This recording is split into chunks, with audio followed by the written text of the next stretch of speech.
আজ আমাদের সঙ্গে রয়েছেন তাহরিকে খতমে নবুয়ত বাংলাদেশে আমির জনাব আল্লামা মুফতি ডক্টর সায়েদ মোহাম্মদ এনায়েতুল্লাহ আব্বাসী ও সিদ্দিকী। ডক্টর আব্বাসী, আপনাকে আমাদের অনুষ্ঠানে স্বাগত জানাই।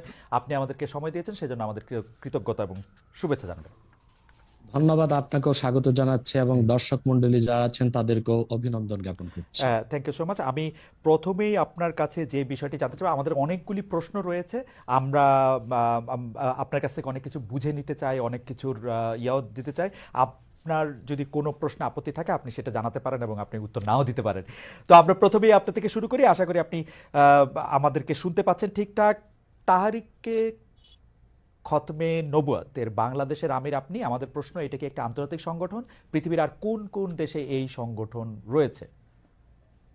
আমাদের তাহরিকে খাতমে নবুয়ত বাংলাদেশের যুক্তরাজ্য শাখা আছে ওকে। এবং এবং পশ্চিমবঙ্গ শাখাও আছে। যুক্তরাজ্য এবং পশ্চিমবঙ্গের শাখা রয়েছে, জি, সুতরাং এটিকে আমরা একটি আন্তর্জাতিক সংগঠন এটির মধ্যে একটি বলতে পারি। বলতে পারে। জি, আচ্ছা, আমাদের দ্বিতীয়, আমি এটি পরে আবার আপনার সাথে এটি নিয়ে নিশ্চয়ই কথা বলবো। আমরা জানতে চাই যে আপনি 21শে ফেব্রুয়ারি শুক্রবার আপনি বলেছেন বাক স্বাধীনতার দোহাই দিয়ে যারা কোরআন সুন্নাহ বিরোধী কথা বলবে তাদের বিরুদ্ধে আমাদের হাতের স্বাধীনতাও চালু করে দেব। এটা আসলে আপনি কি মিন করেছেন? এবং একই সাথে আপনি বলেছেন যে জনাব ফরাদ মাজার, জনাব সলিমুল্লাহ খান, সোহেল হাসান, জনাব সোহেল হাসান গালিব এবং জনাব রাখাল রাহা সহ এদেরকে আসলে হত্যা বা চরম শাস্তি দিতে হবে। এটা দিয়ে আসলে আসলে আপনি কি বোঝাতে চান? না, আপনি হয়তোবা আমার বক্তব্য পুরাটা ভালো করে বুঝেননি। আমি আপনাকে উত্তর দিচ্ছি, তারপর আপনার কাছে আমার একটা প্রশ্ন আছে, উত্তর দিবেন বলে আশা করি। জি। প্রথম হচ্ছে যে আমি যে বলেছি হাতের স্বাধীনতা, এটা বলেছি রাখাল রাহা এবং ওই গালিবের ব্যাপারে, যারা আল্লাহ তার হাবিব মোহাম্মদ সাল্লাল্লাহু আলাইহি সাল্লামের আরশচুম্বী সম্মান মর্যাদার বিপক্ষে বক্তব্য দিয়েছে, আমাদের হৃদয়ে রক্তের ক্ষরণ সৃষ্টি করেছে, আমাদের ইমানে আঘাত করেছে। আর যেহেতু আজকে 50 বছর যাবত এদেশের মুসলমান আলেম ওলামা সর্বশ্রেণীর মুসলিমদের দাবি হচ্ছে ব্লাসফেমি আইন, যেন নাস্তিক তার নাস্তিকতা নিজে পোষণ লালন করবে, ধর্মনিরপেক্ষতাবাদী তার ধর্মনিরপেক্ষতা আদর্শ নিজে লালন করবে, কিন্তু ফ্রিডম অফ স্পিচ এবং ফ্রিডম অফ এক্সপ্রেশন, বাক স্বাধীনতা, মুক্ত চিন্তার দোহাই দিয়ে যখন তখন আল্লাহ তার হাবিব সাল্লাল্লাহু আলাইহি ওয়াসাল্লামকে গালি দিবে, ইসলামের বিরোধিতা করবে, আর রাষ্ট্র তাদেরকে প্রতিহত করবে না, প্রতিরোধ করবে না, বরং আমরা তাদের যদি শাস্তি দাবিতে রাস্তায় নামি, তখন রাষ্ট্র আমাদের ট্যাক্সি কিনা বুলেট আমাদের বুকে মারে।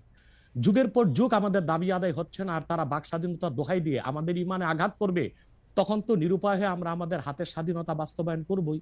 আর সলিমুল্লাহ ফরহাদের ব্যাপারে আমি মৃত্যুদণ্ডের কথা বলিনি, আমি বলেছি সলিমুল্লাহ এবং ফরহাদ অত্যন্ত বুদ্ধিবৃত্তিক ভাবে মানুষকে, সমন্বয়কদেরকে বিপদগামী করছে। ওকে, আপনি কি আমাকে প্রশ্নটা করতে চেয়েছিলেন, সেটা কি করবেন? আমার আরেকটা প্রশ্ন রয়েছে ব্যাপারে। আপনাকে আমার প্রশ্ন যে আপনি তো এই বিষয়ে আমাকে মুখোমুখি আনলেন, কিন্তু রাখাল রাহা এবং গালেব তাদেরকে আপনি মুখোমুখি করলেন না কেন? এতদিন চলে গেল। আচ্ছা, আপনি কি এই প্রশ্নের উত্তরটি মানে প্রথম কথা হচ্ছে যে আপনাকে এই বিষয়েই শুধু না, আমরা অনেকগুলি বিষয় বুঝে নেওয়ার জন্য সেটা কথা বলেছি।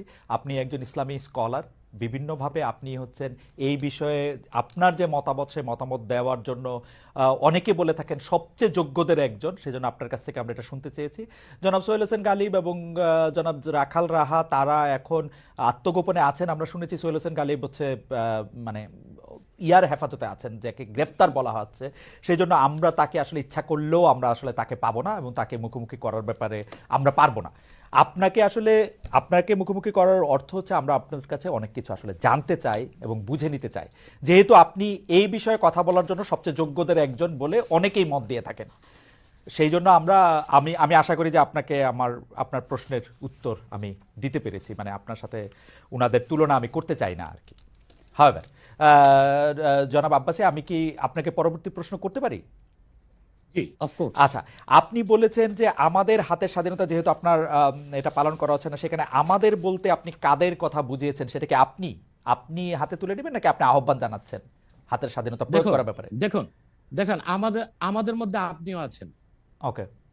কারণ আপনার নাম মহিউদ্দিন, আপনি জানেন আপনার নামের অর্থ কি? আমার নামের অর্থ আমি জানি, কিন্তু আমি আপনার মানে আপনার বক্তব্যের সাথে দ্বিমত পোষণ করেন এরকম অনেক আলেমকেও আমি চিনি আর কি।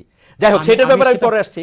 আপনি আমার শিক্ষক হিসেবে আপনি এটা আমাকে একটু ব্যাখ্যা করেন যে জিনিসটা আসলে আমাদেরটাকে। জি জি, সরি। আমি খালেদ ভাই, আপনাকে আপনাকে ভাই বলছি, জি আপনি আমার চেয়ে বয়সে বড় হবেন। জি দ্বিতীয় কথা হচ্ছে, উত্তরটা শুধু আপনাকে দিচ্ছি না, আপনার মাধ্যমে অনেককেই দিচ্ছি। হুম হুম আল্লাহ তাআলা পৃথিবীর মানুষকে 3টা শ্রেণীতে ভাগ করেছেন: মুমিনুন, কাফিরুন, মুনাফিকুন। এই জন্য 3 নামে কোরআন কারিমে সূরাও এসেছে। মুমিনের নামে সূরা আল মুমিনুন, কাফিরের নামে সূরা কাফিরুন, মুনাফিকের নামে মুনাফিকুন। তার মানে বিশ্বাসী অবিশ্বাসী বর্ণচোরা। যারাই মুমিনুন বা বিশ্বাসী, আপনি যদি সেই বিশ্বাসীদের একজন হন, তবে হাতের স্বাধীনতাকে আপনিও সমর্থন করবেন। আমি আপনাকেও আমার মধ্যেই রাখলাম। আমি আপনার হাতের স্বাধীনতাকে আমি আসলে এখন পর্যন্ত সমর্থন করতে পারতেছি না, এইটা আমি বুঝতে চাইতেছি। কারণ হচ্ছে যে অনেক, এটা আপনি আমাকে বলেন সেই আপনি কিনা, মানে আমাকে না রেখে আপনি আপনাকে বলেন যে এই হাতের স্বাধীনতা আপনার কিনা। এবং পাশাপাশি আমার প্রশ্ন, বাংলাদেশে এই রকম ফতোয়া দেওয়ার আর কার অধিকার রয়েছে, বা আপনি ছাড়া আর কে এরকম বলতে পারেন? দেখুন, হ্যাঁ সেটাই বলছি। আমি আমার থেকে আপনাকে দূরে সরাতে চাই না, কারণ আপনি মহিউদ্দিন মানে যে দিনকে জিন্দা করে, রাইট, ধর্মের দিনের পুনরুদ্ধারকারী। সংস্কার। হ্যাঁ, পুনরুদ্ধার না, দিন তো পরিপূর্ণ সংস্কার, হয়ে গেছে রাইট 1000 রাইট বছর আগে। রাইট। অর্থাৎ ধর্মের পক্ষে যে কাজ করে, দিনের মৌলিক বিধানগুলোকে বাস্তবায়নে যে সচেষ্ট, সেজন্য আপনি আমার মধ্যে যদি আপনার নাম আর আপনার কাজে ভিন্ন হয়, তাহলে আপনি কিন্তু দুঃখ নিবেন না, মুনাফিক বা বর্ণচোরাদের অন্তর্ভুক্ত হন।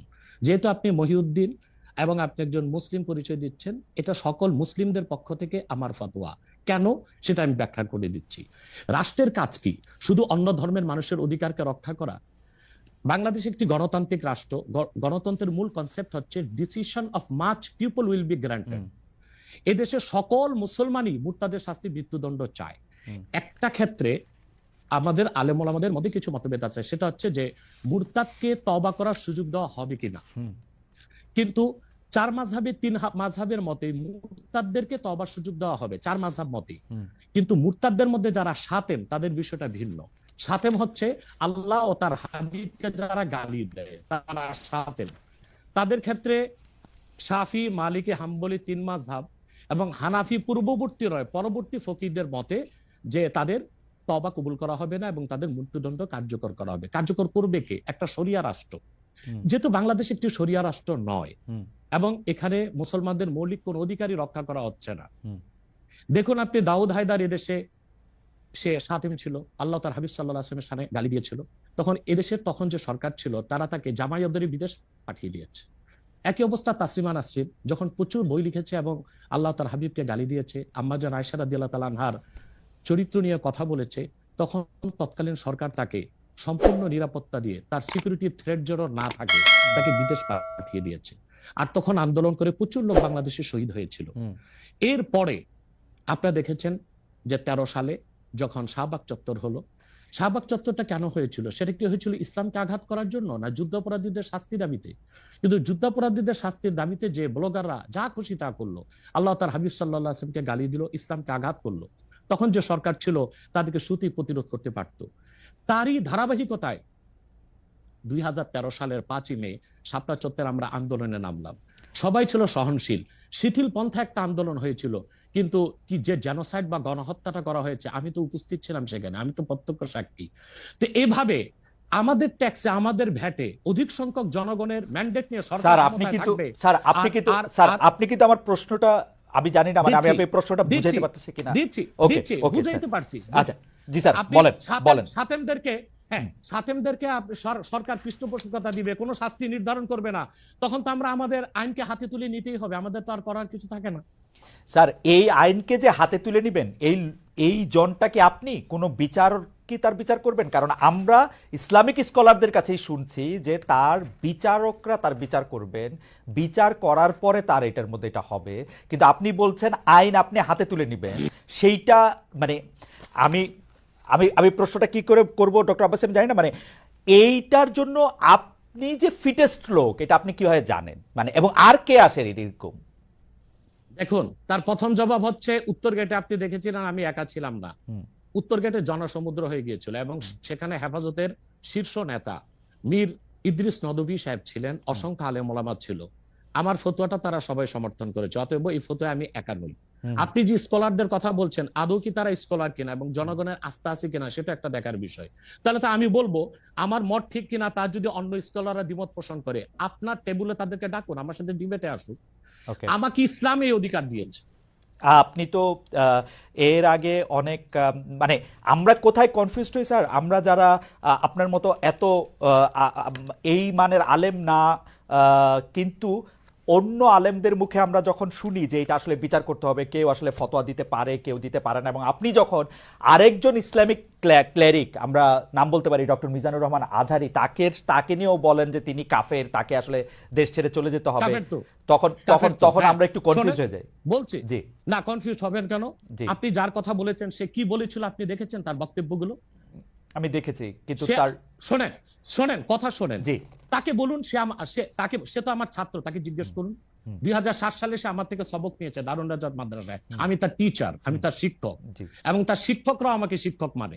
অতএব সে যদি, দেখুন আপনাকে পিছন থেকেই বলতে হচ্ছে, আপনি সময় দিতে হবে আমাকে। জি বল, আপনি কিন্তু বসে আছেন একা, আমার কিন্তু কয়েক হাজার লোক বসে আছে আমার অপেক্ষায়, Right. একটা শিডিউল প্রোগ্রাম Right. আমি রেখে বসেছি আপনার রাইট, এখানে। জি বলেন, যেহেতু আপনার মাধ্যমে আমার মেসেজটা আমি অনেকের কাছে পৌঁছাতে পারবো। জি বল। আপনি যে ব্যক্তির নাম নিয়েছেন, তাকে আপনি কি দিয়ে তাকে স্কলার বলবেন? লক্ষ লক্ষ লোক হলে স্কলার হয়? এটা কোনো কথা নয়। দ্বিতীয় কথা হচ্ছে, সে মুফতি নয়, ফতুয়া দেবার অধিকার রাখে মুফতি। স্কলার হওয়া এক জিনিস, ওয়াইজ হওয়া এক জিনিস, মুফতি হওয়া আরেক জিনিস। মানে আমার কথা হচ্ছে, আমি কি গ্র্যান্ড মুফতি বাংলাদেশে তা আমি বলছি না, এটা বলার অথরিটি আমার নেই, কিন্তু আমার ফতুয়াতে কলম বসাবার মতো 10টা মুফতি আপনি বের করে দেন। এখন অন্য মুফতিরা বলছে না কেন, সেটা একটা সাহসিকতার বিষয় আছে, সেটা আরো কোনো তাদের প্রতিবন্ধকতা থাকতে পারে। যেমন আপনি দেখেছেন আওয়ামী শাসনের সময় দেশের অনেক বড় বড় আলেম শেখ হাসিনার দালালি করেছে, তো তারা কি এমন কোন ফতোয়া দিবে যে সরকার বেকায়দায় পড়ে? এখন অনেক আলেম আছে যেটা বর্তমান সরকারের নির্লজ্জ সমর্থন করে যাচ্ছে, কিন্তু এই সরকার ক্ষমতা আসার পর থেকে আমি শরিয়ার কোরআন সুন্নাহর আলোকে যতটুকু সমালোচনা করা দরকার গঠনমূলক সমালোচনা করে যাচ্ছি। আর আমাদের মতো 2-4-10 জন যারা মিডিয়াতে আছে তারাই কিন্তু দেশের আলেম না। হাজার হাজার আলেম ওলামা পীর মাশায়েখ নীরবে নিভৃতে নির্জনে ইসলামের খেদমত করে যাচ্ছে, তাদের মতামতটাও দেখতে হবে। এখন যারা ফ্রন্টে চলে এসেছে, মিডিয়াতে চলে এসে সেলিব্রিটি হয়ে গেছে, তারাই কি বললো সেটা দেখার বিষয় না। এখানে তো যদি আপনি একটা প্রশ্ন আনেন যে আসলে শাতিমকে ক্ষমা পেতে পারে কিনা, বা রাষ্ট্র যদি শাতিমকে পৃষ্ঠপোষকতা দেয়, তার শাস্তি নির্ধারণ না করে, তাহলে কোনো জনগণ বিচারটা হাতে করতে পারবে কিনা? আপনি দেখুন, পৃথিবীতে যত অভ্যুত্থান ও বিপ্লব হয়েছে জনগণ আইনকে হাতে তুলে নিয়েছে। আপনি 5ই আগস্ট দেখেন, বাংলাদেশে রাষ্ট্র ক্ষমতা যে এসেছে বর্তমান সরকার, এটা গণতান্ত্রিক পদ্ধতিতে হয় নাই, ছাত্র জনতা আইনকে হাতে তুলে নিয়েছিল। এই বিপ্লবকে আপনি অবৈধ বলবেন? যে 6-7 জন সমন্বয়ক নেতৃত্ব দিয়েছে তাদেরকে কি আপনি সন্ত্রাসী বলবেন? না, কিছু করার ছিল না। 15 বছরে যে জগদ্দল পাথর ফেসিবাদী হাসিনা বসেছিল, গণতান্ত্রিক পদ্ধতিতে এটাকে সরানো সম্ভব হয় নাই, আইনকে হাতে তুলে নিতে হয়েছে। অতএব যদি গণতন্ত্রের স্বার্থ রক্ষে আইনকে হাতে তুলে নেওয়া যায়, আল্লাহ তার হাবিবের সুমহান ইজ্জত এবং স্বার্থে আল্লাহ তার হাবিব সাল্লাল্লাহু আলাইহি ওয়াসাল্লামের ইজ্জতের বিপক্ষে কেউ কথা বলবে এবং ধারাবাহিকভাবে শাস্তি পাবে না, চলতেই থাকবে, আমরা শুধু মিটিং মিছিল করে লাঠি পেটা খাবো আর গুলি নিব, স্যার আপনার কাছে মনে হয় না, স্যার আপনার কাছে মনে হয় না এটা আপনার, স্যার আপনার কাছে মনে হয় না এটা আপনার পয়েন্ট অফ ভিউ? বিকজ আপনি যা বলছেন, হ্যাঁ আপনি এটা ঠিক যে আপনি তো একজন স্কলার, শিক্ষক, পড়াচ্ছেন, এবং আপনি গ্র্যান্ড মুফতি না হলেও একজন মুফতি, কিন্তু আমরা ধরেন আমি এখন কথা বললাম হচ্ছে যে বাংলাদেশে কিন্তু এইটাও প্রচলিত যে যারা বলতেছে যে তারা আসলে যা কিছু পরীক্ষিত হাদিস নয়, যা কিছু পরীক্ষিতভাবে কোরআনের ফায়সালা নয়, তারা তা মানতে চান না। ধরা যাক ঈদে মিলাদুন্নবী সম্পর্কে তাদের একটা বয়ান আছে, তাদের আরো অনেক কিছু নিয়ে তাদের একটা বয়ান আছে। তাদের মধ্যে থেকেও কেউ কেউ আছেন যারা মক্কা মদিনায় বড় বড় জায়গায় আলেমের কাজ করতেছেন। আমি আব্দুর রাজ্জাক বিন ইউসুফের কথা বলতে পারি, আরো আপনি জানেন কাদের কথা আমি বলছি। তাদের কেউ কেউ মনে করেন আপনার পথ তো আসলে ঠিক না। 1, 2 হচ্ছে আপনি যার কথা যেভাবে বলতেছেন যে ধরেন মিজানুর রহমান আজহারি কি আসলে একজন স্কলার কিনা। এখন কেউ কেউ তো এই প্রশ্ন তুলেছেন যে জনাব এনায়েতুল্লাহ আব্বাসীও যথেষ্ট পরিমাণে এই জায়গায় আছেন কিনা। সেই জন্য আমি জানতে চাইতেছিলাম যে আপনি যখন আইন হাতে তুলে নেওয়ার কথা বলেন স্যার, সেইটা কি আপনি কিভাবে তার যোগ্য, এবং আপনি ছাড়া আর কে আছেন এটার মধ্যে যোগ্যতার জায়গায় আর কি? আমি এখন বলছি, আমি মনে করি আমি গ্র্যান্ড মুফতি বাংলাদেশের। আচ্ছা, আপনি মনে করছেন আপনি গ্র্যান্ড মুফতি? ওকে, এবং এটা আমি চ্যালেঞ্জে, ওকে ওকে, এইটা বললে আমার ফতুয়ার বিপক্ষে শোনেন, আমার ফতুয়ার বিপক্ষে যে যাচ্ছে তাকে আমার সাথে বসান, হুম। আপনার প্ল্যাটফর্মে বসান। হুম, হুম, এক। দ্বিতীয় কথা হচ্ছে ঈদে মিলাদুন্নবী নিয়ে যে আপনি প্রশ্ন করেছেন, হুম, ঈদে মিলাদুন্নবী সাল্লাল্লাহু আলাইহি ওয়াসাল্লাম নিয়ে অনেক ডিবেট হয়েছে হুম, এবং ঈদে মিলাদুন্নবীর পক্ষে যারা, তারাই বিজয়ী হয়েছে। আর বাংলাদেশে ওলামায়ে দেওবন্দের একটা বিরাট অংশ যারা মূল ধারার, হুম, তারা কিন্তু ঈদে মিলাদুন্নবী নিয়ে কখনো বিরোধিতা করে না। কিছু মাত্র স্কলার আছেন যারা কোনোভাবে পার্সেজ হয়ে আছেন, তারাই ঈদে মিলাদুন্নবীর বিরোধিতা করে। আমরা বলি মিলাদ যার সিরাত নার হুম, তার। হুম, মিলাদুন নবী সাল্লাল্লাহু আলাইহি ওয়াসাল্লাম ব্যানারও মাহফিল হতে পারে, সিরাতুন নবী সাল্লাল্লাহু আলাইহি ওয়াসাল্লাম ব্যানারও মাহফিল হতে পারে। এবং আপনি শুনেছেন আজকে 4 বছর যাবত সৌদি সরকার উচ্চ ওলামা পরিষদ ফতোয়া দিয়েছে যে ঈদে মিলাদুন নবী উপলক্ষে মাহফিল সৌদি আরবে হবে এবং 12ই রবিউল আউয়াল তারা রাষ্ট্রীয় ছুটি ঘোষণা করে রেখেছে। এবং বাংলাদেশে বর্তমান সরকারও যথেষ্ট আলেম ওলামা আছেন যারা কওমি ঘরানার এবং দেওবন্দ ঘরানার, যাদেরকে আমরা আহলে হক মনে করে থাকি। হুম, এবং আমরা মনে করি জৌনপুর, ফুরফুরা, সারসিনা, আহলে সুন্নাত, আহলে হক একই ধারাতেই চলে আসছে। হুম, তারাও কিন্তু ইসলামিক ফাউন্ডেশনের দায়িত্বে আছে এবং তারা কিন্তু এবারও ঈদে মিলাদুন্নবী ব্যানারে প্রোগ্রাম করেছে এবং আমি সেখানে অংশগ্রহণ করেছিলাম একদিন। হুম, অতএব বিচ্ছিন্নভাবে কে কে ঈদে মিলাদুন্নবীর বিরোধিতা করলো, আব্দুর রাজ্জাক সাহেবের নাম বলেছেন, ওনাকেই বসান আমার সাথে কথা হুম, বলি, হুম, সংলাপ হতে তো কোনো দোষ নাই। হুম, হুম। ওকে। বা আপনি আরো যাদের কথা বলেছেন আচ্ছা, তাদেরকে বসান আমাদের সাথে। আচ্ছা, আমার এখানে একটা সম্পূরক জাস্ট প্রশ্ন আছে আইনের ব্যাপারে। যেহেতু তেহরিকে খতমে নবুয়তের শাখা যুক্তরাজ্যেও আছে, এখানেও আছে, আপনি একইভাবে এই কথা বা ভারতের পশ্চিমবঙ্গের কথা বলেছেন, এইখানে যেটা বলছেন সেটা কি যুক্তরাজ্য এবং ভারতের পশ্চিমবঙ্গের জন্য প্রযোজ্য? যুক্তরাজ্যেও যদি কেউ এই ধরনের কথা বলে তাকেও কি আপনি এরকম একটা কথা বলবেন বা বলতে পারবেন? জি, জি, বলবো। আমি যুক্তরাজ্যে যে সাফার করে এসেছি সেটা হ্যাঁ, শোনেন আগে। জি। 2 বছর আগে আমি যুক্তরাজ্যে গিয়েছিলাম। হুম, হুম, আমার সাতটা প্রোগ্রাম ছিল। ওকে। চারটা প্রোগ্রাম করতে পেরেছি, 3টা প্রোগ্রাম আমি করতে পারিনি। হুম, হুম, এবং সেখানে আমার বিরোধিতা করেছিল নাইজেল ফারাজ। হুম। আপনি জানেন তাকে, নাইজেল ফারাজকে জানেন, সিএনএন এর হ্যাঁ। News presenter. হুম, এবং সে ব্রেক্সিট আন্দোলনের হোতা ছিল হুম, এবং সে ব্রিটিশ পার্লামেন্টে মেম্বার ছিল। আমার যেদিন সেন্ট্রাল লন্ডনে প্রোগ্রাম ছিল, এই নাইজেল ফারাজ লং মার্চের ঘোষণা দিয়েছিল এবং আমি সেখানে যেতে পারিনি। কেন? নাইজেল ফারাজ 23টা প্রতিবেদন করেছিল আমার বিপক্ষে। তার মধ্যে উল্লেখযোগ্য ছিল যে আমি মুরতাদের শাস্তি মৃত্যুদণ্ড চাই। হুম, বাট ব্রিটিশ পুলিশ আমাকে অ্যারেস্ট করেনি এবং ব্রিটিশ পুলিশ আমাকে শুধু প্রোগ্রাম করতে দেয়নি সহিংসতা বেশের জন্য। কিন্তু আমি রানীকে গালি দিয়েছি, সেটাও সেখানে তুলে ধরা হয়েছে। আমি রানীকে মুরতাদের গালি দেওয়া শাস্তি যায় মৃত্যুদণ্ড ইংল্যান্ডে? চাই। হ্যাঁ, হ্যাঁ, মুরতাদের শাস্তি মৃত্যুদণ্ড চেয়েছি, সেইটা 23টা প্রতিবেদন করে আমার এই বক্তব্য ফতোয়াগুলো সেখানে লন্ডনে দেখানো হয়েছে। ওকে, আমি বাংলাদেশে যে চরিত্র, লন্ডনে সেই চরিত্র, পশ্চিম বাংলায় সেই চরিত্র। ওকে। আমি এইবার একটু, আপনি যেহেতু মুফতি এবং নিজেকে পরিচয় দিলেন গ্র্যান্ড মুফতি, আমি একটা বিষয় একটু মনে করি একটু, হ্যাঁ জি, মনে করি জি, আপনাকে একটা বিষয় একটু আপনার দৃষ্টি আকর্ষণ করতে চাই। সেটি হচ্ছে যে আপনি মানে আপনার কাছ থেকে বুঝে নিতে চাই স্যার, যে যদিও আপনি আসলেই আমার চেয়ে বয়সে ছোট, কিন্তু আসলে বিদ্যায়, বুদ্ধিতে, শিক্ষায়, অনেক কিছুতে মানে জ্ঞানে আপনি আমার চেয়ে বড় বলে আপনাকে স্যার সম্বোধন করছি আমি। হয়তোবা, না, আপনি আপনি বলেছেন যে মসজিদে গিয়ে নারীদের জন্য বা মহিলাদের জন্য জামাতে নামাজ আদায় করা মাকরু। কিন্তু আমি আপনার এই বক্তব্যটার পরিপ্রেক্ষিতে আমি দেখতে পাচ্ছি যে এটা তো বরং মাকরু নয়, কেউ কেউ এটাকে মুস্তাহাব বা এনকারেজ বলতে চান। অনেকে উদাহরণ দিচ্ছেন আয়েশা, যিনি প্রফেটের স্ত্রী ছিলেন, বলেন, সম্মানিত, হ্যাঁ, রাদিয়াল্লাহু আনহা, রাদিয়াল্লাহু আনহা, বলেন। হ্যাঁ, আয়েশা রাদিয়াল্লাহু আনহা, উনি ইমামতি করে মেয়েদের নামাজ পড়িয়েছেন। এবং যে জায়গায় আপনি এটা মুকরু বলছেন, ওই জায়গায় কেউ মুস্তাহাব বলতে গিয়ে আপনার বক্তব্যের বিরোধিতা করছেন। এটা নিয়ে আপনি যদি আমাদের একটু বলেন। এটা আমি চ্যালেঞ্জ করছি, ওপেন চ্যালেঞ্জ। আম্মা জান আয়েশা রাদিয়াল্লাহু তাআলা আনহা কখনো ইমামতি করেননি, বরং জাকওয়ান ইমামতি করেছিল, পিছনে তিনি নামাজ পড়েছিলেন। সেটা ফরজ নামাজ ছিল না, তারাবিয়ার নামাজ। আপনাকে যে তথ্য দিয়েছে সে ভুল তথ্য দিয়েছে। ওকে, সেটা মেয়েদের নামাজ পড়াটা মুস্তাহাব কিনা? এক এক দ্বিতীয় হচ্ছে আল্লাহর হাবিব সাল্লাল্লাহু আলাইহি ওয়াসাল্লামের নূরের জামানায় মসজিদ নববীতে মহিলাদেরকে অ্যালাউ করা হতো, তারা নামাজে আসতেন। কিন্তু আল্লাহর হাবিব সাল্লাল্লাহু আলাইহি ওয়াসাল্লাম মহিলাদেরকে নিরুৎসাহিত করেছিলেন, নিষেধ করেন নাই। কারণ মহিলাদেরও দিন শেখা বাকি ছিল এবং আল্লাহ হাবিব সাল্লাল্লাহু আলাইহি ওয়াসাল্লামের কাছে ওহী আসতো, সেজন্য মহিলাদের নিষেধ করা হতো না, তারা মসজিদে আসতেন। হযরত ওমর রাদিয়াল্লাহু তাআলা আনহু তার খেলাফতের সময় বলেছেন মহিলাদের জন্য ঘরেই নামাজ পড়াটা উত্তম।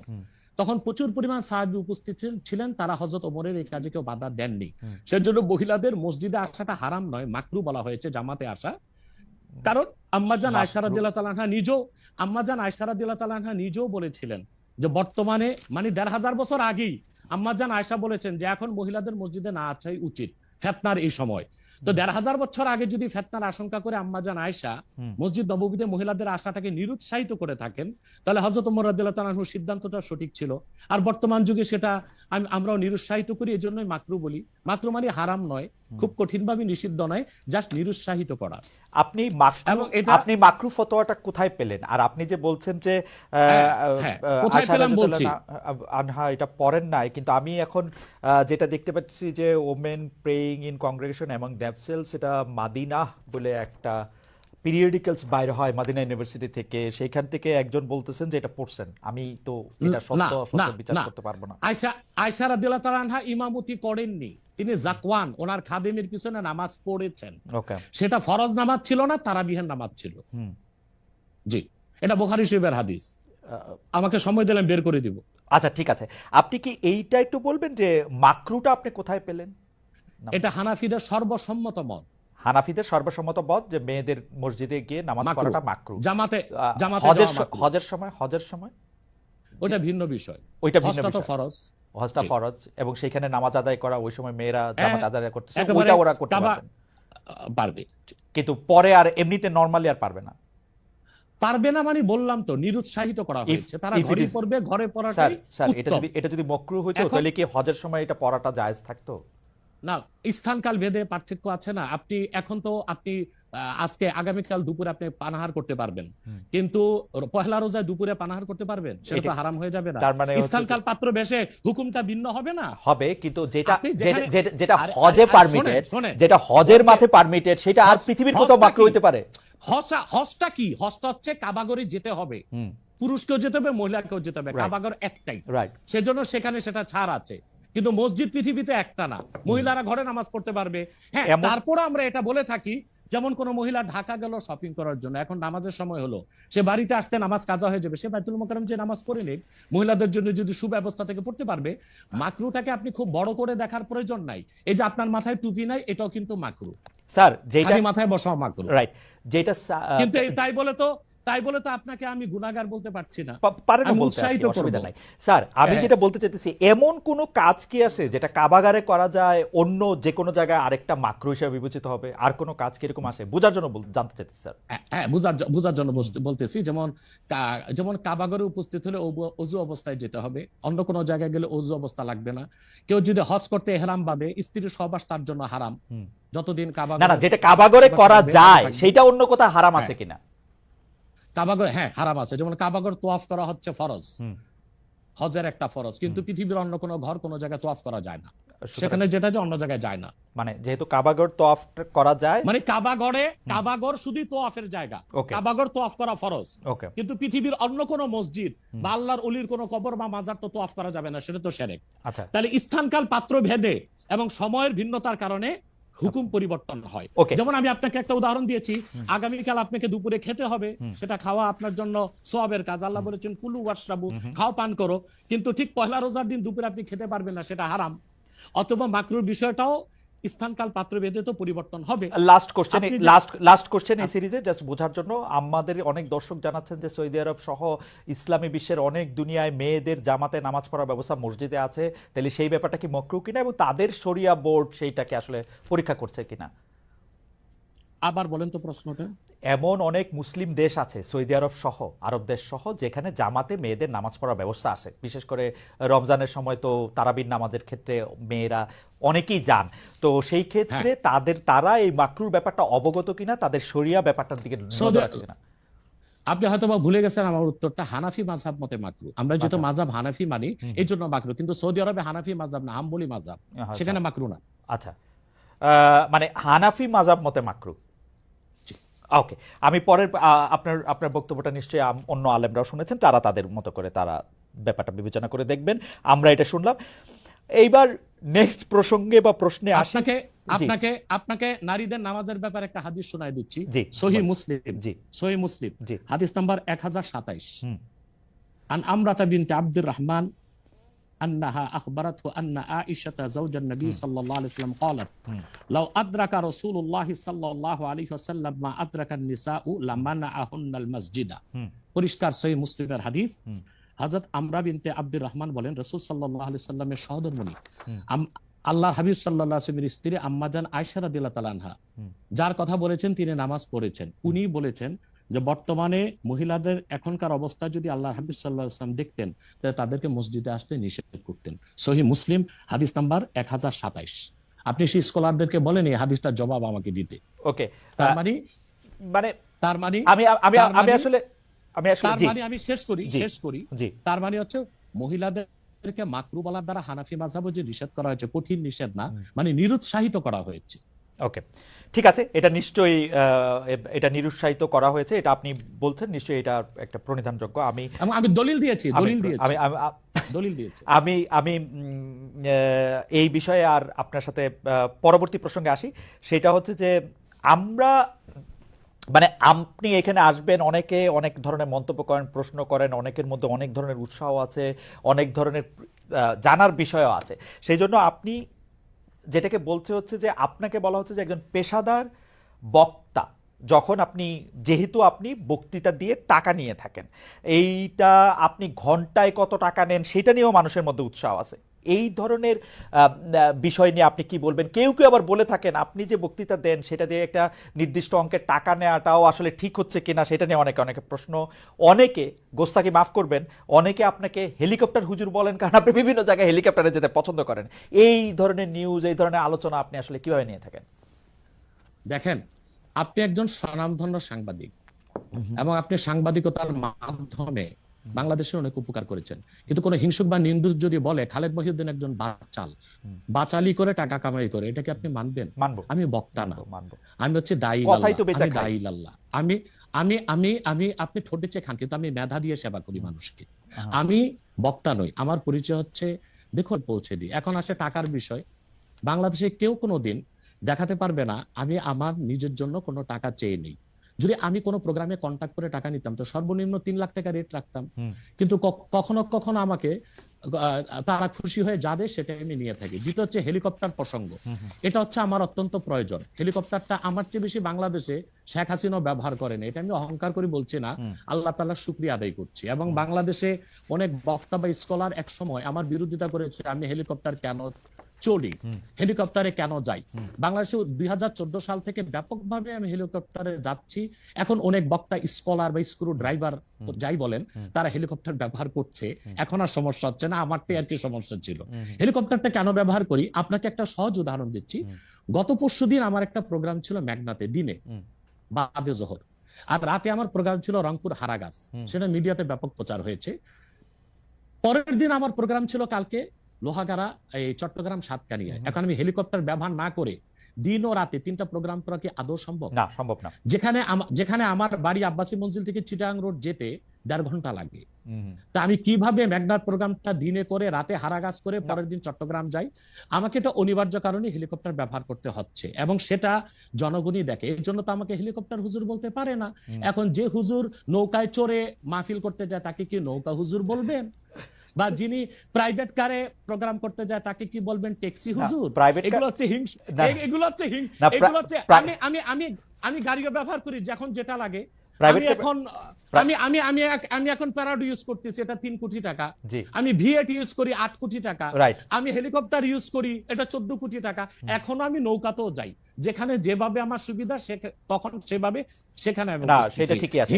আমি কিন্তু মনে করি যে এখন হিংসুক বা নিন্দুকরা কি বললো সেটা তো আপনার মতো না, সেটা ঠিক আছে। না না না না, আমি কিন্তু মনে করি যে আপনাকে যত ব্যস্ত থাকতে হয়, আপনি যদি পথে এর মধ্যে থেকে আপনার দিনের একটা বড় অংশ আপনি ব্যয় করেন, এটা আপনার জন্য এটা আসলে কোনোভাবেই এটা মানে এটা কেউই এটা করবে না। আমার কাছে মনে হয় যে আপনার ব্যস্ততার জায়গা থেকে আপনার এটা করতেই হবে। কিন্তু আমার যে প্রশ্ন ছিল যে আপনি এর জন্য নিজেকে একজন প্রফেশনাল স্পিকার মনে করেন কিনা, আপনি মনে করেন কিনা যে আপনি যে বিভিন্ন জায়গায় বক্তৃতা দিতে যাচ্ছেন এবং আপনার যে একটা অসম্ভব চাহিদা বিভিন্ন জায়গায়, আজকে এখানে কালকে সেখানে সেখানে, সেইটা আপনার আয়ের একটা বড় উৎস কিনা? দেখুন, এটা ছাড়া আমার আয়ের ব্যবস্থা ছিল। আমাদের যে বাংলাদেশে আমাদের যে আধ্যাত্মিক ঘরানার আমরা সন্তান, আপনি জানেন আমাদের বংশের মুরব্বী শাহ কারামত আলী জনপুর রহমতুল্লাহ, তাকে বলা হয় বাংলাদেশের আধ্যাত্মিক জনক। টু নেশন থিওরির ভিত্তিতে দেশ স্বাধীন হয়েছে, এবং ডব্লিউ হান্টার তার বইতে উল্লেখ করেছে, এনসাইক্লোপিডিয়া অফ ব্রিটানিকাতে এসেছে, ইসলামিক ফাউন্ডেশন বিশ্বকোষে এসেছে, কারামতুল জনপুর রহমতুল্লাহর হাতে 2 কোটি লোক মুসলমান হয়েছে। ওনার কারণেই পরবর্তীতে দেশটা স্বাধীন হয়েছে। উনি ইন্তেকাল করেছেন 154 বছর আগে। আমি ওনার সিলসিলায়, ওনার বংশের, আমরা জোনপুরি পীর সাহেব বলে খ্যাত।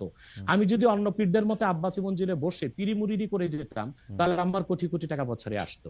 মূলত আমার হচ্ছে দিনের দাওয়াত দেওয়াটাই আমার মূল কাজ। তারপর জনগণ যেটা খুশি হয়ে আমাকে সম্মান করে, সেটা আমার জন্য যথেষ্ট। আপনি কি আব্বাসী, এটা আমার পেশা নয়, Okay. এটা নেশা। আপনি কি আব্বাসী মঞ্জিলে আর জি। এখন বসেন না, মানে ওই সিলসিলা কি আপনি বসি বলেন? বসি But- বসি বসি, কিন্তু কিন্তু- মূল হাইলাইটস করা হচ্ছে দাওয়াতের কাজকে। আপনার- আমি দাওয়াতি কাজে ব্যস্ত আপনার থাকি। মূল, আপনি ইচ্ছা করলে হইতেই পারতেন, কারণ আমরা জোনপুরের পীর সাহেবদের সম্পর্কে আমরা অবগত, তাদের অনেক ফলোয়ার আছে। আরেকটা কথা বলি জি, আপনাকে, জি। আরেকটা কথা বলি। আমি এখনো দিন রাত জেগে আমার ছাত্রদেরকে পড়াই। আমি Okay. বুখারী শরীফ প্রথম খণ্ড আমার ছাত্রদেরকে পড়াই।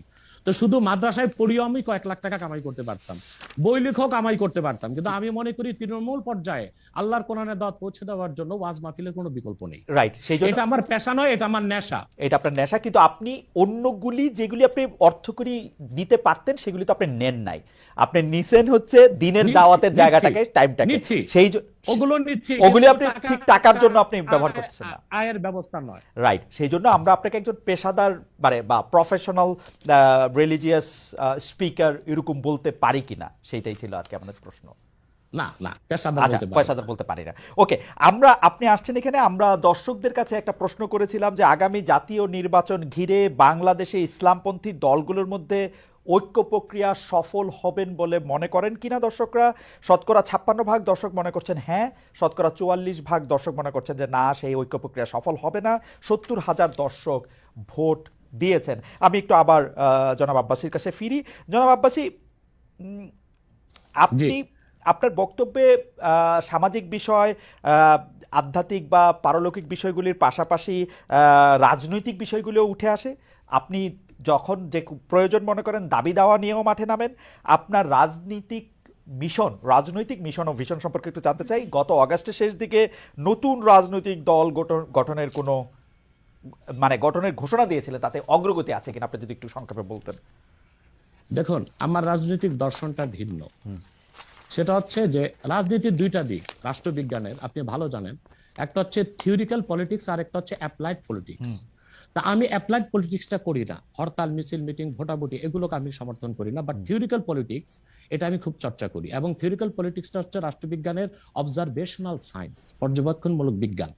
আমি বাংলাদেশ নিয়ে আমার যে চিন্তা চেতনা এবং বাংলাদেশের ভবিষ্যৎ নিয়ে, এটা 8ই আগস্ট আমি সংবাদ সম্মেলন করে বলেছি, সেটা আপনি দেখবেন, জনগণও দেখবে বলে আশা করি। আমি আমার বক্তব্যে বারবার বলে এসেছি, বাংলাদেশে এখন যারা রাজনীতির দায়িত্ব নিয়েছে, রাষ্ট্র পরিচালনা, রাষ্ট্র মেরামতের, তাদের হাতে বাংলাদেশের রাজনীতির ভবিষ্যৎ মোটেও নাই।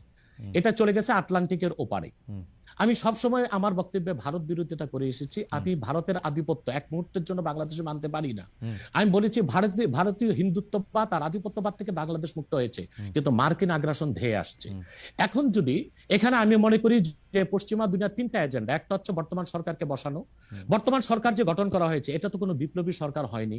আমি তো চেয়েছিলাম প্রত্যেক মূলধারা রাজনৈতিক দল থেকে ঘাঘু রাজনীতিবিদ যারা তৃণমূল থেকে রাজনীতি করে এসেছে, তাদেরকে নিয়ে একটা ইন্টারিয়াম গভর্নমেন্ট হবে। তা তো হলো না। বরং আমি মনে করি এটা পশ্চিমা দুনিয়ার, একটু বলি বরং পশ্চিমা দুনিয়ার যে প্রেসক্রিপশন ছিল ওই অনুযায়ী বর্তমান সরকারটা গঠন করা হয়েছে, যে কারণে এরা দেশের কোনো সংস্কারও করতে পারবে না, মেরামত করতে পারবে না, যা আমরা ইতিমধ্যে এতদিন দেখেছি।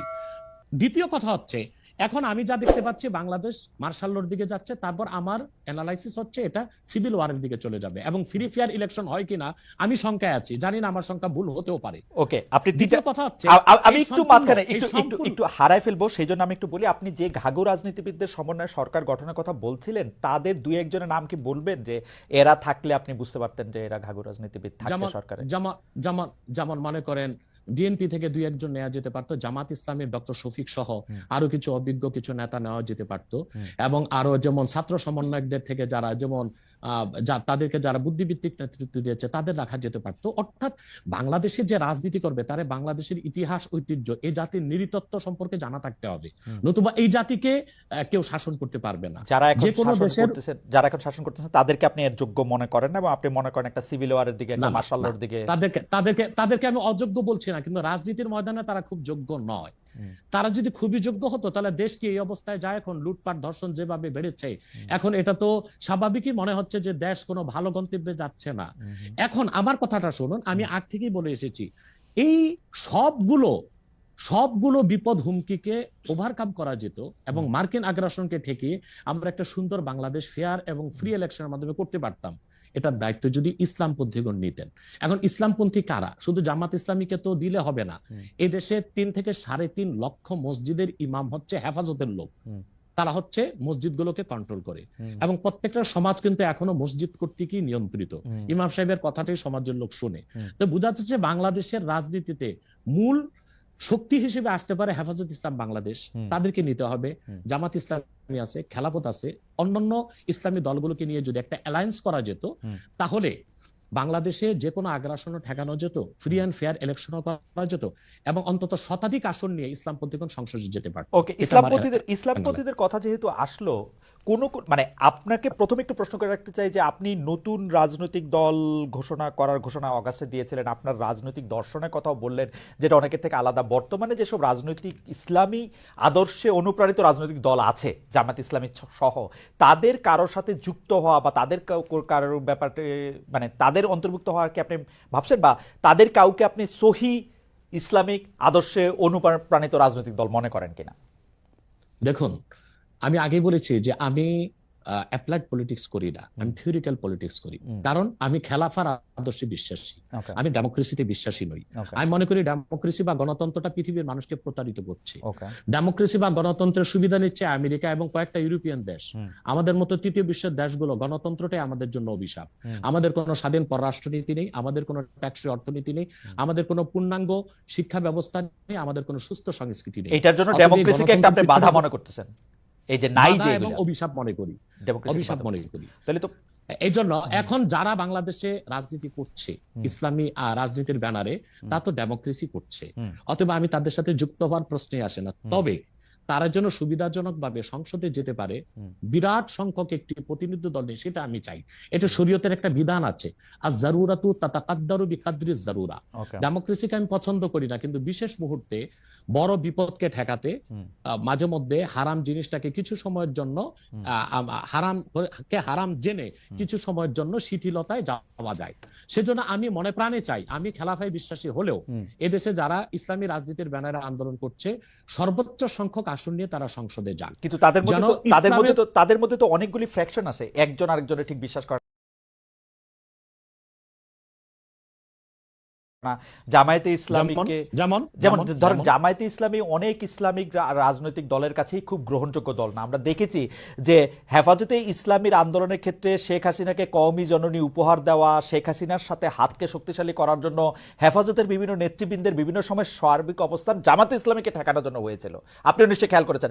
আমি এই ফ্র্যাকশনগুলো আলাদা আলাদা করে বলতে পারি। চরমোনাই সাহেবের যে একমত নই, আমি একমত নই। হেফাজত ইসলামী আর জামাত ইসলামের মধ্যে আমি বলি এক হচ্ছে জামাত ইসলামীর যিনি প্রতিষ্ঠাতা ছিলেন আবুল আলা মওদুদী, তিনি মুহাদ্দিসও ছিলেন না, মুফাসসিরও ছিলেন না, তবে তিনি ছিলেন দার্শনিক এবং রাষ্ট্রচিন্তক।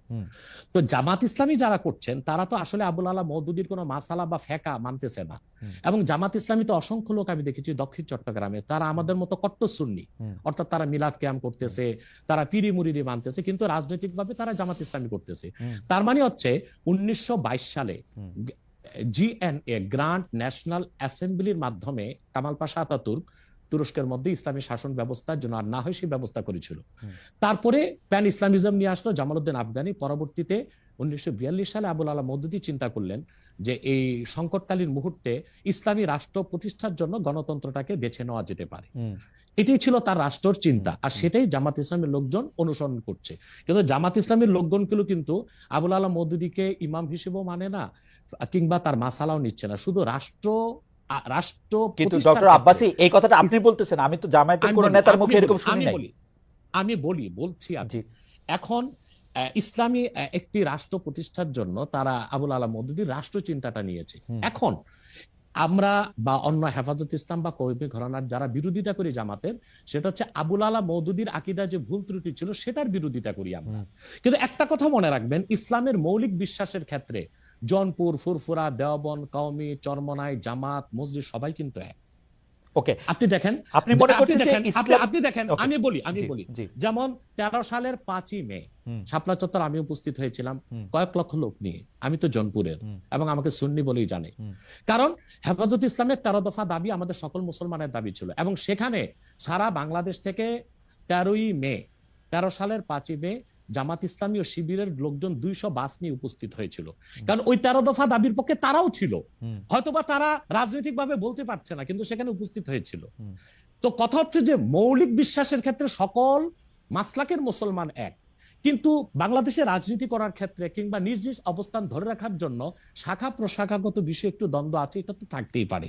একটা ঘরে যদি 5টা ভাই থাকে, 5 ভাই কি আপনি যেটাকে শাখা প্রশাখাগত দ্বন্দ্ব বলতেছেন, সেই দ্বন্দ্ব আমরা অনেক সময় অনেক প্রকট দেখি। কেউ কেউ বলেন যে একজন আরেকজনকে বলেন যে তারা আসলে নাস্তিকদের থেকেও খারাপ, আরেকজন আরেকজনকে বলেন তারা বিধর্মী থেকেও খারাপ, একজন আলেম আরেকজন আলেমকে বলেন, সেগুলি আমরা শুনি এবং রাজনৈতিক কারণে বলেন। অনেক সময় সেটি মানে কোনো বিষয়ের ব্যাখ্যা দিতে গিয়া না, রাজনৈতিক অবস্থানের কারণে বলেন। আমরা দেখেছি যে বাংলাদেশের ইসলামিক রাজনৈতিক দল, আমি এই মুহূর্তে নাম বলছি না, কিন্তু তারা জনসভায় ভাষণে বলেছেন যে তাদের আসলে জামাতে ইসলামীকে ঠেকানোই তাদের রাজনৈতিক আদর্শ। এটা তো হিংসা, প্রতিহিংসা। তো সেইটা তো আমি বলি একটা আপনাকে উদাহরণ দিচ্ছি। যেমন জামাত ইসলামীর যারা বিরোধিতা চরম পড়ে, আমি তো জামাত ইসলামের সমালোচনা করি গঠনমূলক, যেটা তাদের সংশোধন করা দরকার সেটা করতে হবে। কিন্তু আমি কি কখনো বলতে পারি যে জামাতের লোকজন নাস্তিকদের চেয়েও খারাপ? এটা কি বলা যায়? আপনি বলুন। এখন মনে করেন 13ই মে, আপনি বলছেন সেটা বলছি না, কিন্তু আমি বলছি একজন ইসলামী আলেম বলে আমরা একজনকে চিনি, তিনি আরেকজনকে বলতেছেন। আমি তাকে চিনি। ওই লোকটা যে লোকটা বলেছেন তার নামটা আমিও নিব না, কিন্তু বাংলাদেশে এমন অনেক ইসলামী রাজনীতির ব্যানারে রাজনীতি করছেন যারা কিনা মোসাদ বা কিংবা সিআই এর পেইড এজেন্ট হয়ে বসে আছেন। এখন রাজনৈতিক আক্রোশে অনেকে অনেক কথাই বলে। যেমন জামাত ইসলামীর বিরোধিতা করতে যে ফরিদউদ্দিন মাসুদ এবং কিছু আলেম শাহবাগীদের সাথে একাত্মতা ঘোষণা করছে। এটা কেন করছে? তাহলে কি শাহবাগী না, তাহলে কি মতিউর রহমান নেজামী, দেলোয়ার হোসেন সাইদি তাদের চেয়ে ভালো ছিল শাহবাগীরা? যে মতিউর রহমান নেজামী, দেলোয়ার হোসেন সাইদি বা জামাতের যাদের ফাঁসি হয়েছে তাদের ফাঁসি রায় কার্যকর করতে ফরিদউদ্দিন মাসুদ শাপলা চত্বরে চলে গেছে, শাপলা চত্বর না শাহবাগ চত্বরে চলে গেছে, নাস্তিক ব্লগারদের সাথে একাত্মতা ঘোষণা করছে। তো বুঝাই যাচ্ছে এটা একটা রাজনৈতিক আক্রোশ ছিল, রয়ের পারপাস সার্ভ করার জন্য এই কাজটা করেছিল কিছু আলেম। অথবা ওই ধরনের কোন আলেম কি বললো, তার মুরিদ কত, তার জনসংখ্যা কত, সেটা কোনো দেখার বিষয় না। সেটা বুঝাই যাচ্ছে কোন একটা ইন্টেনশন থেকে সে কাজটা করেছে বা বলেছে। কিন্তু আমাদেরকে তো ইনসাফে থাকতে হবে। আমরা আবুল আলা মওদুদীর বা জামাত ইসলামীর সমালোচনা গঠনমূলক ভাবে করে আসছি, করতেছি। যেমন আমি জামাত ইসলামী মানে আপনি যেমন বললেন যে মওদুদী সাহেবের ফিলোসফিটা জামাতে ইসলামী আসলে সেইভাবে নিতেছে না, কিন্তু আমি কিন্তু ডক্টর আব্বাস, আমি কিন্তু এই কথা জামাতে ইসলামীর কোন শীর্ষ নেতৃত্বের কাছে শুনি নাই। সত্যি কথা বলবে না, হ্যাঁ বলবে না কেন? বলবে না কেন? তারা যদি এটা না নেয় তাহলে এটা বলবে না কেন? হতে পারে এই জন্য বলবে না যে আপনার কর্মীদের মনোবল ভেঙে যাবে। কিন্তু আমি শীর্ষ নেতাদের মুখে শুনেছি, দেলোয়ার হোসেন সাইদি সাহেব একজন বাংলাদেশে জাদ্রেল একজন স্কলার ছিলেন এবং আপনি জানেন তার জনপ্রিয়তা এখনো কিন্তু একেবারে আকাশচুম্বী, জনপ্রিয়তা, আলহামদুলিল্লাহ। সেটা বলি, সাইদি সাহেব ব্যক্তিগত জীবনে আবুল আলা মওদুদীর কোনো মাসালা মেনেছিলেন? তিনি তো হানাফি মাযহাবের মতে নামাজ পড়তেন, লম্বা দাড়ি রাখতেন এবং তিনি পীর ঘরানা থেকে এসেছেন। তার বাবা ছিলেন ফুরফুরার মুরিদ। ডক্টর আব্বাসী, আমি এটা প্রশ্ন সরাসরি করি। ডক্টর আব্বাসী, আমি এটা প্রশ্ন সরাসরি করি। আপনি সোজা সাপটা কথা বলেন, আপনাকে সরাসরি কথা বলি। এই মওদুদীর আদর্শটা জামাত সরাসরি অস্বীকার করা না পর্যন্ত আমি মওদুদী সাহেবের জায়গায় রাখতে চাই, কিন্তু মওদুদী সাহেবের আদর্শটা তারা সরাসরি ভাবে ধারণ করার কথা বলে যে একটা ইসলামিক রাজনৈতিক প্ল্যাটফর্ম তৈরি করেছে, আপনি কি সেটাতে যাইতেন? সেইটা আপনি আমল করেন আর না করেন? তাহলে দুইটা কারণে যেতাম। তো জনাব সাইদি যে গিয়েছিলেন সেটাকে আপনি সঠিক মনে করেন? না, সাইদি সাহেব কেন গিয়েছিলেন সেটা তার, আপনি বলতেছিলেন যে তিনি আমলটা করেন নাই, কিন্তু আদর্শের এই ঘরানায় কি আপনি আসতেন? দেখুন, সাইদি সাহেবের একটা বক্তব্য আমি শুনেছি। তিনি একটা সাক্ষাৎকারে বলেছিলেন যে তিনি দেখেছেন ইসলামী রাষ্ট্র প্রতিষ্ঠা করার জন্য যে জনবল দরকার যে কাজকর্ম দরকার উনি সেটা জামাতের মধ্যে পেয়েছিলেন, সেজন্য তিনি জামাতের রাজনীতিতে ছিলেন। কিন্তু ব্যক্তিগত জীবনে তিনি তো হানাফি মাযহাব মেনেছেন, আহলুস সুন্নাহ ওয়াল জামাতের আকীদা বিশ্বাসী লালন করতেন অধিকাংশ ক্ষেত্রে, এবং তিনি পীর ঘরানা ছিলেন এবং পীর মাশায়েখদেরকে যথেষ্ট শ্রদ্ধা করতেন। আমি আগেই বলেছি যে বাংলাদেশে জামাত ইসলামী আকীদাগত দিক দিয়ে আবুল আলা মওদুদের আকীদা সবাই গ্রহণ করে নাই। দক্ষিণ চট্টগ্রামে যারা জামাতের নেতা আমির, তারা আমাদের সাথে দক্ষিণ চট্টগ্রামে আচ্ছা, এই ব্যাপারে আপনার বক্তব্য পরিষ্কার। আমি এই ব্যাপারে আবার উত্তরবঙ্গে যারা জামাতের নেতা তারা লামাযহাবী, তারা মাযহাবী মানেন না। সেজন্য আমি বলেছি আবুল আলা মওদুদী তিনি কোনো ইমাম ছিলেন না, তিনি ছিলেন রাষ্ট্রচিন্তক, দার্শনিক। তো তিনি একটা ইসলামী একটি শরিয়া রাষ্ট্র কায়েমের জন্য তিনি যে রাজনৈতিক দর্শন দিয়েছিলেন সেটা জামাত নিয়েছে। কিন্তু আবুল আলা মওদুদীর আকীদায় যথেষ্ট ত্রুটি ছিল, সেটা আগেও বলেছি, এখনো বলছি। এবং জামাত ইসলামী যেহেতু ডেমোক্রেসির চর্চা করে, তাদের সাথে আমার যাওয়ার প্রশ্নই আসে না। তবে আমি আবারও বলছি, চরমনাই হোক, জামাত হোক, মজলিস হোক, তারা সবাই মিলে অ্যালায়েন্স করে সংসদে একটা বিরাট সংখ্যক প্রতিনিধিত্ব দল নিয়ে থাকুক, এটা আমি চাই। ওকে, আমি জাস্ট এটাতে একটা ছোট্ট করে একটা জিনিস যোগ করে আমি জামাতের এবং রাজনৈতিক প্রসঙ্গে আসবো। আমি শুধু একটু ধর্মীয় প্রসঙ্গে একটু আসতে চাই। আপনি লামাযাবিদের কথা বললেন, লামাযাবিদের অনেকেই, আপনি যে নিজেকে একজন গর্বিত কট্টর সুন্নি বলে পরিচয় দিচ্ছেন, সেই জায়গায় আপনাদের বিশ্বাস এবং ধর্মাচরণে, যেটাকে ঈমান আর আকীদা বলা হয়, সেটার মধ্যে অনেক ত্রুটি রয়েছে বলে তারাও মনে করেন, এবং তারা এই ব্যাপারটা নিয়ে তারা একটা অবস্থান নিয়ে থাকেন বিভিন্ন জায়গায়। এমনকি মসজিদের ক্ষেত্রে আলাদা করে ঘোষণা দিচ্ছেন যে এটা হচ্ছে ঠিক এইভাবে পড়ার মসজিদ, এইটা এইভাবে নামাজ পড়ার জিনিস। এই ব্যাপারটাকে আপনি কিভাবে ডিল করেন? মানে এটা কি আপনার কাছে কি মনে হয়? দেখুন কথা হচ্ছে যে যারা লামাযহাবী, তাদের লামাযহাবীরা পৃথিবীর কোন মুসলিম রাষ্ট্রে স্বীকৃত নয়। যেমন সৌদি আরবিয়া, সৌদি আরবতে আব্দুর রহমান আস-সুদাইস কাবাগরের ইমাম সাহেব বলেছেন লামাযহাবী একটা বাতিল ফেরকা। সেখানে হাম্বলি মাযহাব চর্চা করা হয় এবং সেখানে কোরআন সুন্নাহ মোতাবেক চলার স্বাধীনতা দিয়েছে সৌদি সরকার। এবং রাষ্ট্রীয় অধিক মাসালার ক্ষেত্রে সৌদি সরকার হাম্বলি মাযহাবের মত নিয়েছে এবং ইমাম আবু হানিফার হানাফি মাযহাব থেকে মত নিয়েছে। যেমন শাফি, মালিকি, হাম্বলি 3 মাযহাবে বেনামাজি যদি মুসলিম হয় তাকে মৃত্যুদণ্ড দিতে হবে। কিন্তু ইমাম আজমের মাসালা হচ্ছে যে না, যদি কেউ মুসলিম পরিচয় দেয়, অমুসলিম নামাজ পড়বে না, এটাই স্বাভাবিক। মুসলিম যদি পরিচয় দেয় আর সে নামাজ না পড়ে, তাকে বেত্রাঘাত করা যাবে। এই ক্ষেত্রে সৌদি সরকার হানাফি মাযহাবটা নিয়েছে। তো লামাযহাবী হচ্ছে সে কোনো মাযহাব মানে না। মূলত এটা ইংরেজদের এই ফেতনাটা তৈরি করে গেছে ইংরেজরা। পৃথিবীতে 200 বছর আগে লামাযহাবী বলে কোনো মত বা ফেরকা ছিল না, সালাফি নামে কোনো দল ছিল না, আহলে হাদিস নামে কোনো দল ছিল না। আমরা তো আহলে হাদিস। আহলে হাদিস কারা? যারা হাদিসের অনুসরণ করে। হানাফি মাযহাবের চেয়ে বেশি হাদিসের অনুসরণ কোনো মাযহাবী করে না। দ্বিতীয় হচ্ছে, আপনি যদি বলেন তারা বলে আমার ত্রুটি আছে আমার বিশ্বাসে আকীদা, আমি বলবো চোরের মার বড় গলা। আমি তো বাংলাদেশেই আছি, তো আমি তো তাদেরকে ডক্টর আসাদুল্লাহ আল গালেব লামাযহাবীদের মধ্যে একজন ভালো স্কলার এবং ভালো আলেম বলে জানি। ওনার ছেলে একদিন আমার সাথে দেখা করেছে ঢাকা এয়ারপোর্টে, বলেছে যে আপনারা নিজেদের মধ্যে গালিগালাজ না করে একটু কি বসা যায় না? আমি তাকে বলেছি তোমার আব্বাকে বলো, উনি জ্ঞানী মানুষ এবং খুব ভদ্র। আসাদুল্লাহ গালেব সাহেব উগ্রপন্থী নন, তিনি খুবই ভদ্রভাবে কথাবার্তা বলেন এবং তিনি জ্ঞান রাখেন। আমি বলেছি তোমার আব্বাকে বলো লামাযহাবীদের স্কলারদের সাথে আমরা বাহাস দরকার নেই, তাতে তো ঝগড়া হয়, আমরা সংলাপে বসতে পারি, দেখি আমরা কোন দলটি কোরআন সুন্নাহ মোতাবেক চলি, এটা আমাদের মধ্যে সংলাপ হতে পারে। এবং আমি আবারও আপনাকে বলছি, ইসলামের মৌলিক বিশ্বাসের ক্ষেত্রে আহলে হাদিস লামাযহাবীরাও কিন্তু আমাদের সাথেই আছে। কিন্তু পার্থক্যটা কোথায়? পার্থক্যটা হচ্ছে যেমন মাযহাব মানবো কি মানবো না, কিংবা আমলীগত দিক থেকে কিছু আকীদাগত পার্থক্য আছে। আমলী দিক দিয়ে বেশি পার্থক্য।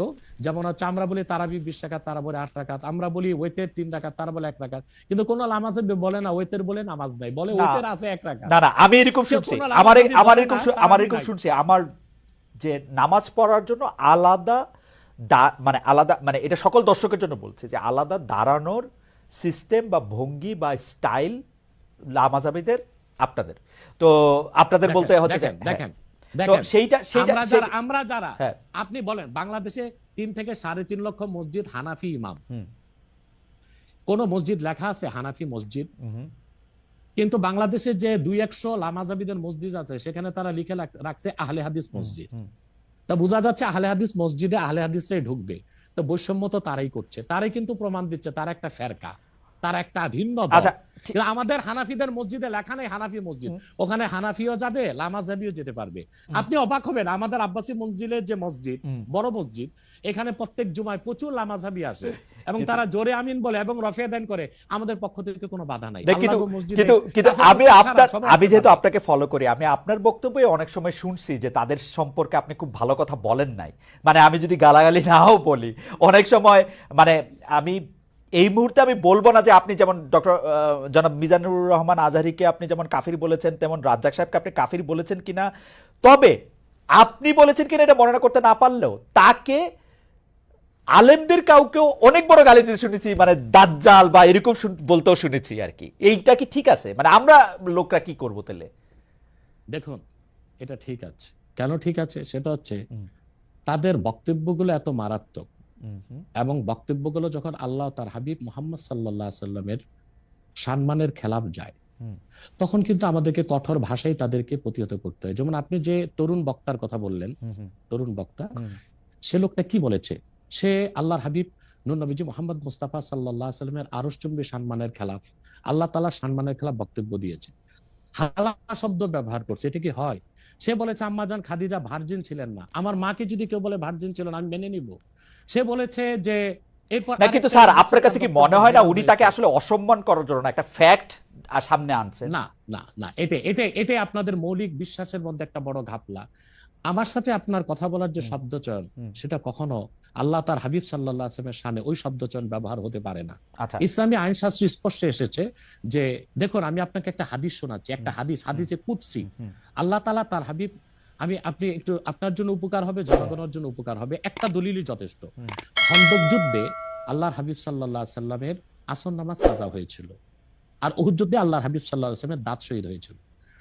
উহুদ যুদ্ধে আল্লাহ হাবিব সাল্লাল্লাহু আলাইহি সাল্লামের দাঁত শহীদ হওয়ার পর আল্লাহ হাবিব সাল্লাল্লাহু আলাইহি সাল্লাম কাফিরদেরকে বদদোয়া করেন নাই, কিন্তু খন্দক যুদ্ধে নামাজটা ছুটে যাওয়াতে এত কষ্ট পেয়েছেন আল্লাহর হাবিব, তিনি বদদোয়া করেছেন, আল্লাহুম্মা ইমলা বুতুনাহুম ওয়া কুবুরাহুম নারা, আল্লাহ কাফেরদের কবরগুলো আর সিনাগুলো জাহান্নামের আগুন দিয়ে ভরপুর করে দাও, তাদের কারণে আসর নামাজটা পড়তে পারলাম না। মাগরিবের পর আল্লাহর হাবিব সাল্লাল্লাহু আলাইহি ওয়াসাল্লাম আসর কাজা করে মাগরিব পড়েছেন। আল্লাহ তখন হাদিসে কুদসি নাজিল করেছেন, মুহাম্মদ সাল্লাল্লাহু আলাইহি ওয়াসাল্লাম, আপনি উহুদে আপনার দাঁত শহীদ হয়েছে, আপনি মাফ করে দিয়েছেন, কিন্তু খন্দকে নামাজ চলে গেছে, আমার হকটা মাফ করলেন না। আল্লাহ সেদিন নিয়ম করে দিলেন, আল্লাহ বললেন যে আপনার উম্মতের মধ্যে কোনো ব্যক্তি যদি সারা জীবনও নামাজ না পড়ে, সে কাফের হবে না, গুনাহগার হবে, পানিশমেন্ট পাবে, কিন্তু ওমান তাআনা শাআরাতাম মিন শাআরাতিকা ইয়াকফুর, কিন্তু আপনি মুহাম্মদ সাল্লাল্লাহু আলাইহি ওয়াসাল্লামের একটি চুল মোবারক নিয়ে যদি কেউ মন্তব্য করে, সে কাফের হয়ে যাবে। তার মানে হচ্ছে আমার আপনার ক্ষেত্রে যে শব্দ চয়ন চলে, সেটা আল্লাহ তার হাবিব সাল্লাল্লাহু আলাইহি ওয়াসাল্লামের আরশচুম্বী শানে চলে না। এখন ইচ্ছাই হোক অনিচ্ছাই হোক, ওইরকম শব্দ ব্যবহার যে করবে, ইসলামী আইন শাস্ত্র মতে সে কাফের বলে ঘোষিত হবে। ওকে, আমার সেই কথা হচ্ছে, একইভাবে আপনি মাওলানা রাজ্জাক বিন ইউসুফকেও আপনি বলছেন যে তার কিছু শব্দ চয়ন নিয়ে আপনার আপত্তি ছিল, সেটা একইভাবে সেটা বলছেন সে মাওলানা রাজ্জাক বিন ইউসুফ সম্পর্কেও, এবং তিনি দেখেন একটা কথা বলি, আব্দুর রাজ্জাক সাহেবকে গালি দেওয়াতে আপনি যত কষ্ট পেয়েছেন, সে তত কষ্ট পায়নি, কারণ সে তার ভুলটা বুঝতে পেরেছে। না, আমি যে কোনো গালি শুনলেই কষ্ট পাই, যে কোনো গালি শুনলেই কষ্ট পাই। আপনি তার প্রমাণ হচ্ছে সৌদি এমবিসিতে আমাকে দাওয়াত করেছিল গত বছর, আমি কিন্তু আব্দুর রাজ্জাক সাহেবের ছেলেকে চিনতাম না, কিন্তু দৌড়িয়ে এসে আব্দুর রাজ্জাক সাহেবের ছেলে আমাকে আলিঙ্গন করেছে এবং বলেছে আমি আব্দুর রাজ্জাক সাহেবের ছেলে। তার মানে আমরা যদি কারো ভুল ধরি, কাউকে গালি দিই, কুফর ফতোয়া দিই, সেটা ব্যক্তি আক্রোশ থেকে না, এটা তারাও জানে, এবং আমরা চাই তারা তওবা করুক, সংশোধনে আসুক। এখন যে স্কলার গুলোকে আমি কাফের বলেছি, গালি দিয়েছি, আপনার কষ্ট লাগলো, তারা আল্লাহর কাছে ক্ষমা চাইতে তাদের বাধাটা কোথায়? আপনার মতের সাথে যদি তাদের দ্বিমত থাকে, আপনি যেটা বলতেছেন সেটা যদি তারা ঠিক না মনে করে, ডিবেট করে তো আল্লাহর কসম বলছি, আমি তাদেরকে যে ফতোয়া দিয়েছি, এটা যদি তারা খণ্ডন করতে পারে, আমি প্রকাশ্যে তওবা করব, তাদের কাছে মাফ চাইবো।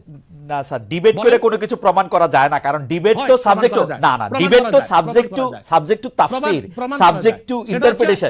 এখন আপনি যদি না মানেন, সেটা অনলাইন হোক অফলাইন হোক, অফলাইনে বসুক, আচ্ছা অফলাইনে বসুক কিতাবপত্র নিয়ে, মানে এটা তো আপনার ইন্টারপ্রিটেশন, আপনি তো ডিবেট বাদ দেন, সংলাপে বসুক। আচ্ছা ঠিক আছে, আমি আমার ধারণা তারা এই অনুষ্ঠানটা অনেকেই হয়তো দেখছেন, তাদের কাছে এটা হয়তো পৌঁছাবে, তারা নিশ্চয়ই আপনার কাছে, আমি চাই আপনার মাধ্যমে হোক। আচ্ছা, আপনার উপস্থিতির সংলাপ, না ঠিক আছে, আমার মাধ্যমে হলো, আমি যাদেরকে কাফের ফতোয়া দিয়েছি, যেসব স্কলারদেরকে, তারা যদি তা প্রমাণ করতে, আমাকে খণ্ডন করতে না পারে, তারা প্রকাশ্যে তওবা করবে। কিন্তু আর যদি তারা আমার অভিজ্ঞতা শেষ করি, আর যদি তারা প্রমাণ করে দেখায় যে যে স্কলারদেরকে আমি কাফের ফতোয়া দিয়েছি আমি তা পুরোপুরি ঠিক বলি নাই, আমি তওবা করব, স্যার আমি তাদের হাত ধরে মাপ চাইবো। স্যার আমি আমার অভিজ্ঞতাটা বলি। আমি বাংলাদেশে সাংবাদিকতা করি আজকে 27 বছর। এর মধ্যে থেকে আমি বিভিন্ন রাজনৈতিক নেতৃবৃন্দের ইন্টারভিউ করছি, তাদের দুজনের সাথে বসছি, কিন্তু তারা কখনোই কোনো ডিবেটে বা সংলাপে তাদের অবস্থানের কোনো রকম ত্রুটি কখনো তারা দেখতে পায় নাই এখন পর্যন্ত। তো এই জন্য হচ্ছে সংলাপে কোনো কিছু প্রমাণ করা না প্রমাণ করার জন্য আমার থেকেও কাউরে যদি আপনারা এরকম মানেন যে উনি যেই পক্ষে এটা বলবেন, তাহলে বোধহয় এটা সুবিধা হয়, কারণ এটা কোনো একটা রায় বা ভার্ডিক্ট দিতে হবে, রায় বা ভার্ডিক্ট দিতে হবে। না আপনি দেখেন, Right. সংলাপে কোনো ডিবেট না, ডিবেট হচ্ছে মুবাহাসা। Okay. সেখানে ঝগড়া হতে পারে, তর্ক বাড়তে পারে, কিন্তু সংলাপটা হচ্ছে আন্তরিক পরিবেশে দলিল প্রমাণ নিয়ে উপস্থাপন করা। এটা তো হতেই পারে, এটা আপনি করতে পারেন, এটা অফলাইনে অনলাইনে অন্যরা করতে পারে, এবং তারা সবাই বাংলাদেশে এখন আছে।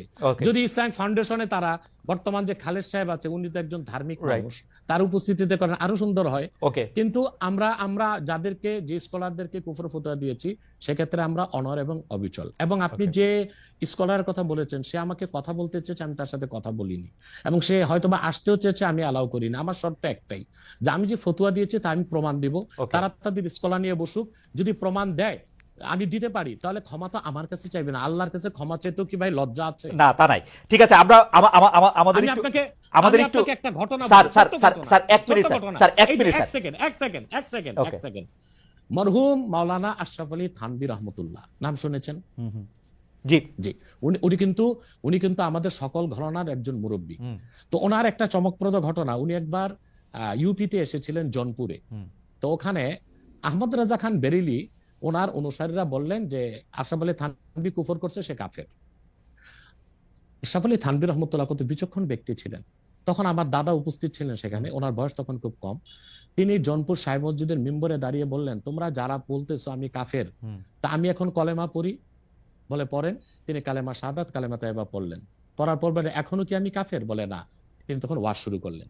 তিনি তার বক্তব্যে তখন আল্লাহর হাবিব নূর নবীজি মুহাম্মদ সাল্লাল্লাহু আলাইহি সাল্লাম এবং আল্লাহ তাআলার এবং ইসলামের সম্মান তুলে ধরলেন।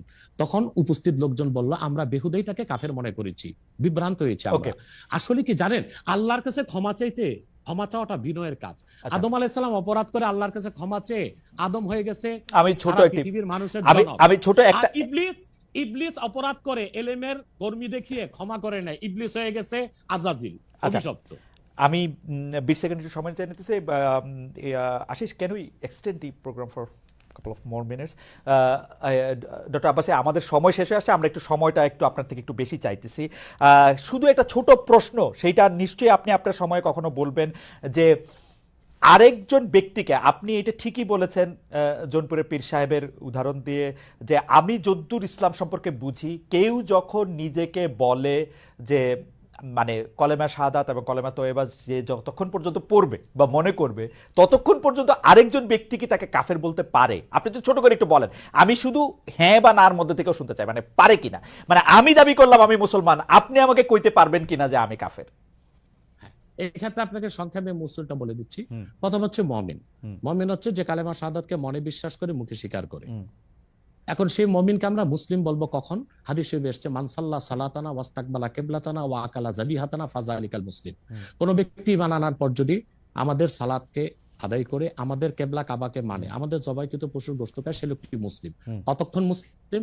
হাত্তা লাম ইয়াসদুর মিনহু কুফরুন কাওলান আও ফিলান আও তাকরিরা, যতক্ষণ তার মৌখিক বা হাতে বা কাজে কুফর প্রকাশ না পাবে। যদি কোনো ব্যক্তির দ্বারা কালেমা পড়ার পরও কুফর প্রকাশ পায়, ওই রকম ব্যক্তিকে শরীয়তের ভাষায় বলা হয় কাফের। এবং সে যদি মুসলিম দাবি করে, তাকে বলা হয় জিন্দিক। জিন্দিকের শাস্তি শরীয়তে মৃত্যুদণ্ড। পক্ষান্তরে আমার মনে হয় এত বড় উত্তর আমরা নিতে পারবো না, তাহলে আপনি বলতে চাইতেছেন যে শেষ করি। আর কোন ব্যক্তি যদি মুখে কালেমা পড়ে কিন্তু অন্তরে তার ঈমান নাই, সে কাফের, কিন্তু কুফরটা প্রকাশ করে নাই, তাকে আমরা মুনাফিক বলি। ওকে, কিন্তু আপনি মনের খবর আপনি কেমনে বুঝবেন? সেই জন্য তো মোনাফেক বলবো, কিন্তু কুফর যখন প্রকাশ পাবে তখন তো বুঝেই নিলাম তার মনে কুফর আছে। আচ্ছা ঠিক আছে, এবার এবার এবার আমি অন্য প্রসঙ্গে আসি। 5 আগস্টের পর ক্ষমতা বলের অনেক বেশি ঘনিষ্ঠ, অনেক বেশি প্রভাবশালী জামাতে ইসলামী, কিন্তু দলটির 71-এর ভূমিকা নিয়ে আগে যেমন আওয়ামী লীগ সমালোচনা করতো, এখন সেটা অনেকটা সেভাবেই জামাতের সমালোচনা করছেন বিএনপি নেতারা। জামায়াতের 71-এর ভূমিকা নিয়ে আপনি কি বলবেন, একটু যদি সংক্ষেপে বলেন যে জামায়াতের 71-এর ভূমিকা পরে এখন বিএনপির অবস্থান এগেইনস্ট জামাতকে তারা মুনাফেক বলতেছে, মুনাফেক শব্দটা দিয়ে মনে পড়লো, এটাকে আপনি কিভাবে দেখবেন? দেখুন, প্রথম কথা হচ্ছে 71 সালে আমার জন্মই হয়নি, অতএব আমি প্রত্যক্ষভাবে কিছু দেখিনি। কিন্তু আপনার জন্ম তো ধরেন 3000 বছর আগেকার খবর। আমি ওই দিন একটা আপনার স্ট্যাটাসে কথা শুনতেছিলাম যে সেই খবর তো আপনার আছে। বলছি সেটা বলছি। জি। এখন আমি সব ইতিহাস পর্যালোচনা করে দেখলাম যে মূলত 71 সালে শুধু স্বাধীনতার বিপক্ষে জামাত অবস্থান নেয়নি, মুসলিম লীগও তো অবস্থান নিয়েছিল। আচ্ছা, এখন বিএনপির জন্ম কিভাবে এটা বলেন। শহীদ প্রেসিডেন্ট জিয়াউর রহমান সাহেব একজন ব্যক্তি ছিলেন, এত জনপ্রিয় দলটা গঠন কিভাবে করলেন তিনি বহুদলীয় গণতন্ত্র প্রতিষ্ঠা করলেন। ওই প্ল্যাটফর্মে কারা জায়গা নিয়েছে? মুসলিম লীগের সব লোকগুলো এসে জায়গা নিয়েছে, যারা শেখ মুজিবের বিরুদ্ধে ছিল, আওয়ামী বাকশালের বিরুদ্ধে ছিল। এবং এখন বিএনপিতে যে লোকগুলোকে আপনারা দেখতেছেন, এরা অধিকাংশই কিন্তু ডানপন্থী, রাইটিস্ট এবং ইসলামিস্ট অনেক লোক আছে। পাশাপাশি ফখরুল সহ আরো কিছু লোক আছে, তারা কিন্তু বাম ছিল। ফখরুলের কিন্তু রাজনৈতিক নেতা হচ্ছে রাশেদ খান মেনন। আমি মনে হয় রাশেদ খান মেনন, আমার ভুল না হলে জেলে আছে। তো তারা কিন্তু তারা এইরকম বিএনপিতে প্রচুর বামের ডান এসেছে, অর্থাৎ তারা বামের ডান হয়েছে এখন বিএনপিতে এসে। তো প্রচুর পরিমাণ মুসলিম লীগের লোক তো বিএনপি আছে, তারা তো স্বাধীনতার যুদ্ধের বিরোধিতা করেছিল মুসলিম লীগ থাকা অবস্থায়। তো শুধুমাত্র স্বাধীনতার যুদ্ধের বিরোধিতার জন্য জামাতকেই ধোলাই করবেন? তাদেরকে কি ধোলাই করা উচিত না? এখন প্রশ্ন হচ্ছে কেন 71 সালে জামাত, আমি এক কথায় উত্তর দিব যে 71 সালে বাংলাদেশের স্বাধীনতার বিপক্ষে অবস্থান নেওয়াটা জামাতের রাজনৈতিক ভুল সিদ্ধান্ত ছিল। যেহেতু এটা স্পষ্ট ছিল যে বাংলাদেশ থেকে প্রায় 1900 কিলোমিটার দূরে পাকিস্তান, তো মাঝখানে সাগর এবং ভারত, সেখানে দুই জায়গায় দুইটা দেশ থাকতে পারে না। আমি বরং মনে করতাম তখন জামাতের এটাই সিদ্ধান্ত নেওয়া উচিত ছিল যে স্বাধীনতার পক্ষ নিয়ে নেওয়া, কিন্তু তারা নেয় নাই কেন? সেটা একটা জবাব তারা এটা দিয়ে থাকে যে তারা বুঝতে পেরেছিল বাংলাদেশ স্বাধীন হলে ভারত এখানে করবে, আধিপত্য বিস্তার করবে। এবং সেটা আমরা পরে দেখি যে ভারত কিন্তু আধিপত্য বিস্তার করেছে, এবং শেখ মুজিবুর রহমানের মতো একজন নেতাও কিন্তু ভারতের আধিপত্য থেকে বাংলাদেশকে মুক্ত করতে পারে নাই। জিয়া কেন এত, জিয়া রহমান আমরা যে এত ভারতের আধিপত্যের কথা জিয়া রহমান একটু খালেদ ভাই একটু, জিয়া রহমানের জনপ্রিয়তার মূল কি? জিয়া রহমানের জনপ্রিয়তার মূলে ছিল দুইটা বিষয়। একটা হচ্ছে তিনি ইসলামী মূল্যবোধী বিশ্বাসী ছিলেন, দ্বিতীয় হচ্ছে জিয়া রহমান ভারতীয় আধিপত্যবাদের বিরুদ্ধে অবস্থান নিয়েছেন। এই জন্যই তিনি জনগণের নিরঙ্কুশ সমর্থন পেয়েছেন, এবং বাংলাদেশে এখনো বিএনপি জনপ্রিয় দল, এবং এখনো ফ্রি ফেয়ার ইলেকশন হলে প্রায় 200। আমার মনে হয় যে আপনার এই রাজনৈতিক মানে বক্তব্য নিয়ে আসলে আমার আলাদা কিছু বক্তব্য আছে, সেটা নিশ্চয়ই আমরা একদিন এটা আলোচনা করবো নাকি। ভারতীয় আধিপত্যবাদ বলতে আমরা কি বুঝি, জিয়াউর রহমান সাহেব এবং জামাতে ইসলামী। এক কথায় বলে দিচ্ছি। দেখুন, ভারত 71 সালে আমাদের যে পক্ষ নিয়েছিল স্বাধীনতার যুদ্ধে, সেটা কেন নিয়েছিল? বাংলাদেশের স্বার্থে না। তারা 65 যুদ্ধে পাকিস্তানের কাছে শোচনীয়ভাবে পরাজিত হয়েছিল, এবং ভারতীয় ট্যাঙ্কগুলোকে ডিনামাইট বেঁধে ইস্ট বেঙ্গল রেজিমেন্টের মুসলিম সৈন্যরা উড়িয়ে দিয়েছিল। ইস্ট বেঙ্গল রেজিমেন্টের মুসলিম সৈন্যদের কারণেই পাকিস্তান জয় পেয়েছিল। আমার মনে হয় যে আপনার বক্তব্যটা ফ্যাকচুয়ালি ঠিক কিনা সেটা একটু পরীক্ষা করার দাবি রাখে। 65 সালে যুদ্ধে আসলে কে জয়ী হয়েছিল, তাসখন্দে যে যুদ্ধবিরতি হয়েছিল সেটার মধ্যে আসলে কি শর্ত ছিল, আমার মনে হয় এগুলো নিয়ে আমরা আরেকদিন আলোচনা করব না, পরে বসবো আমরা সেটা। কিন্তু ভারত কখনোই আমাদের বাংলাদেশ একটা স্বাধীন সার্বভৌমত রাষ্ট্র হিসেবে টিকে থাকুক এই জন্য সে সহায়তা করেনি। আবার গ্লোবাল পলিটিক্সে আমরা যদি দেখি, তখন পাকিস্তানের পক্ষ নিয়েছিল আপনার আমেরিকা, আর ভারতের পক্ষে ছিল রাশিয়া। সেইভাবে আসলে ভারত পাকিস্তান এই বাইনারিতে বাংলাদেশকে আসলে আমি একটু বলি এটা, কারণ এটা নিয়ে আর কথা বাড়ানো যাবে না। ডক্টর আব্বাস, আমি বলি একটু একটা পর্যায়ে যাই আমি। তো রাশিয়ার পক্ষ নিয়েছিল, আর সবসময় ভারত তো কোনো শক্তি না, এটা রাশিয়ার লেসপেন্সারগিরি করে, আর এখন আমেরিকার লেসপেন্সারগিরি করতেছে। এই জন্য তারা মূলত সদিচ্ছা নিয়ে বাংলাদেশকে সহযোগিতা করেনি 71 সালে। সেজন্য 6000 কোটি টাকার অস্ত্র তারা চুরি করে নিয়ে গেছিল, এবং সেজন্য স্বাধীনতা যুদ্ধে নিয়াজি পরাজয় স্বীকার করা দরকার ছিল আমাদের ওসমান গনির হাতে, তার কাছে না করে ভারতীয় ওসমানী সেনাপ্রধানের কাছে করবে কেন? ওসমানী ওসমানীর কাছে কেন করে না? এসব থেকে বোঝা যায় ভারত একটা আক্রোশ থেকে এবং তার রাজনৈতিক উদ্দেশ্য অর্জন করার জন্য স্বাধীনতা যুদ্ধে আমাদেরকে সহায়তা করেছিল। পরবর্তীতে সে কি না করেছে? ফারাক্কা বাদ দিয়েছে, আমার মনে হয় এই পর্যন্ত এনাফ আমাদেরকে সেড এনাফ সেড শেখ হাসিনাকে 15 বছর এই ফেসিবাদের কাজে সহযোগিতা করেছে ভারত, হাজার হাজার মানুষকে হত্যার কাজে সে সহযোগিতা করেছে। অতএব এসব কেউ কেউ আমাকে প্রশ্ন করছেন, কেউ কেউ আমাকে প্রশ্ন করছেন, আমার মনে হয় যে আমার প্রশ্ন এটা ছিল না। যাই হোক, আপনি বলেছেন না না, আমার মনে হয় যে শেষ একটু কথাটা তো একটা দাড়ি কমা দিতে হবে তো ভাই। সেটা হচ্ছে, তো হয়তোবা জামাত নেতারা তখন চিন্তা করেছিল যে বাংলাদেশ একটা দুর্বল ভূখণ্ড, এটা যদি স্বাধীন হয়ে যায় ভারত আধিপত্য বিস্তার করবে, অথবা ভারত যেন আধিপত্য বিস্তার করতে না পারে, বাংলাদেশ আরো শক্তিশালী হয়ে তারপর স্বাধীনতা ঘোষণা করুক, এরকম চিন্তা ছিল কিনা ওটা জামাত নেতা বলবে। ওকে, ঠিক আছে। আমি জানতে চাইবো যে শেখ হাসিনা পালিয়ে যাওয়ার পরে অনেকগুলি বিষয়ের ক্ষেত্রে আমরা দেখেছি যে মাজার আক্রমণ হয়েছে, বাউলের আসর পণ্ড করা হয়েছে, বইমেলার স্টল বন্ধ করা হয়েছে, রাষ্ট্র থাকতে প্রশ্ন থাকতে। এইটাকে আপনি আসলে কিভাবে দেখেন? মাজার আক্রমণটাকে আসলে আপনি কিভাবে বলেছেন বা জেনেছেন, বা আপনার অবস্থান কি ছিল? বাউলের আসর পণ্ড করা, বইমেলার স্টল বন্ধ করা। দেখুন, এখানে যারা মাজারে হামলা করেছে তারা কারা আমি জানি না, বরং আমার কাছে কিছু অথেন্টিক সোর্স থেকে নিউজ এসেছে যে অনেকগুলো মাজারে ছাত্রলীগের কর্মীরাই টুপি লাগিয়ে হামলা করেছে। এখন আসলে হামলা করলো কারা, তাদেরকে চেনার আগ পর্যন্ত আমি কিভাবে আমার সিদ্ধান্ত দিব? এটা রাষ্ট্র তদন্ত করে দেখুক। ডিজিএফআই আছে, না না স্যার, আমার প্রশ্ন এটাই, এটা যদি ছাত্রলীগের লোকেরাও করে থাকে তাহলেও তো এটা কাজটা খারাপ করছে, তাই না? না, মাজারে হামলা করা তো উচিত হয়নি। আপনি এটা নিন্দা জানাইছেন কিনা, বা আপনি এটাকে আহ্বান বন্ধ করতে বলছেন কিনা, সেইটা জানতে চাইতেছিলাম আর কি।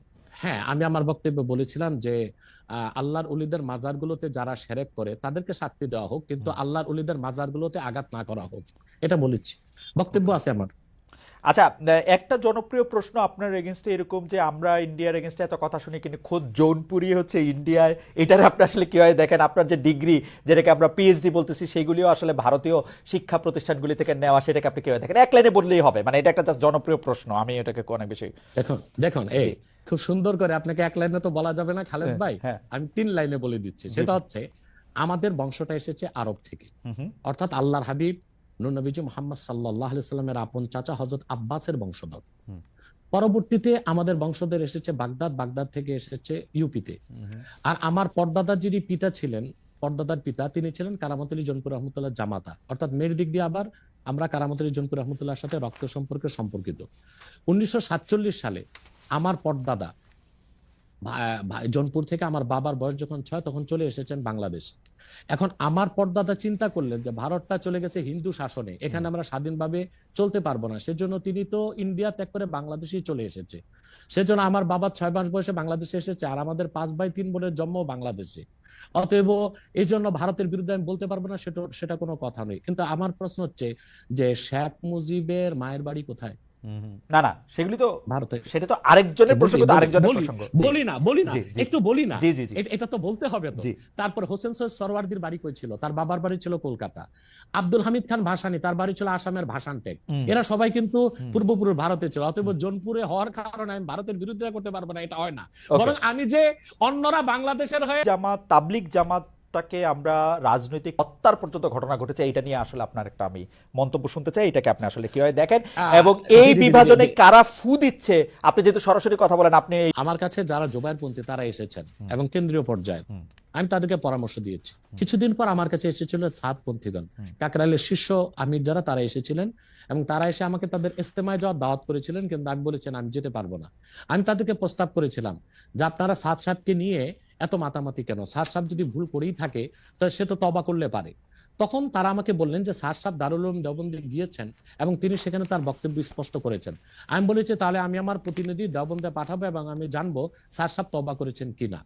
এবং ঘটনাচক্রে গত পুর সাহেব যখন রংপুর যাচ্ছিলাম, এয়ারক্রাফট থেকে, গাড়ি থেকে নেমে এয়ারক্রাফটে ওঠার সময় আমাকে এক যুবক আলেম এসে আলিঙ্গন করে বললো আমার নাম উসামা। আমি বলছি কে?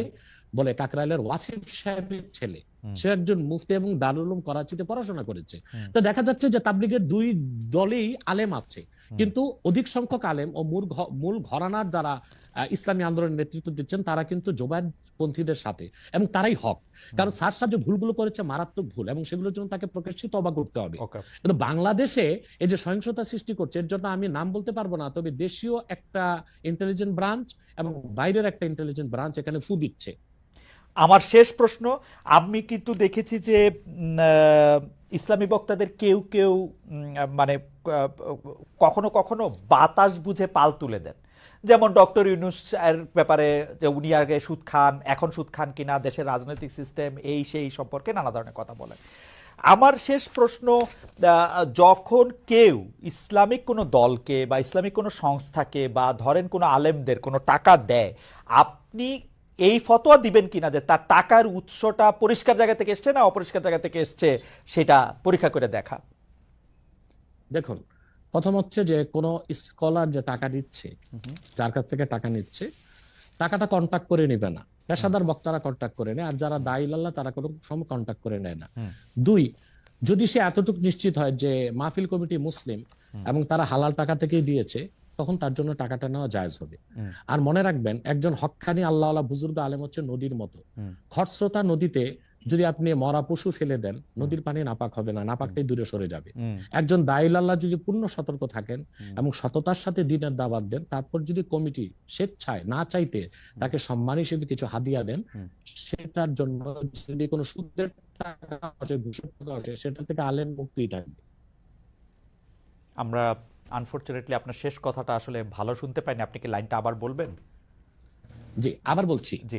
যে একজন বক্তা যখন কন্ট্যাক্ট করে টাকা নেয়, যেমন দেশে কিছু বক্তা আছে যে আমি প্রোগ্রামে আসবো, আমাকে 1 লক্ষ টাকা দিতে হবে, এইভাবে টাকা নেওয়াটা শরীয়সম্মতভাবে ফাতওয়ায় ঠিক হলেও তাকওয়ার খেলাফ।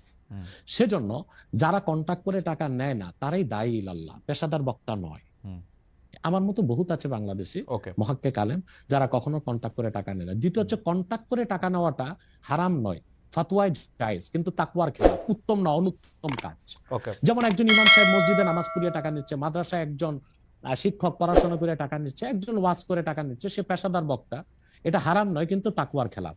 এখন টাকাটা কোন উৎস থেকে আসলো এটা দেখতে যাওয়ার দরকারটা কি? কোন ইমাম সাহেব যে ইমামতিতে যে বেতন নেয়, কমিটির সবাইকে হালাল টাকা তাকে দিচ্ছে না তো, অথবা সেটার দায় যিনি দিচ্ছেন তার। একজন দায়ীল আল্লাহ হক্কানি আলেম হচ্ছে খরস্রোতা নদীর মতো।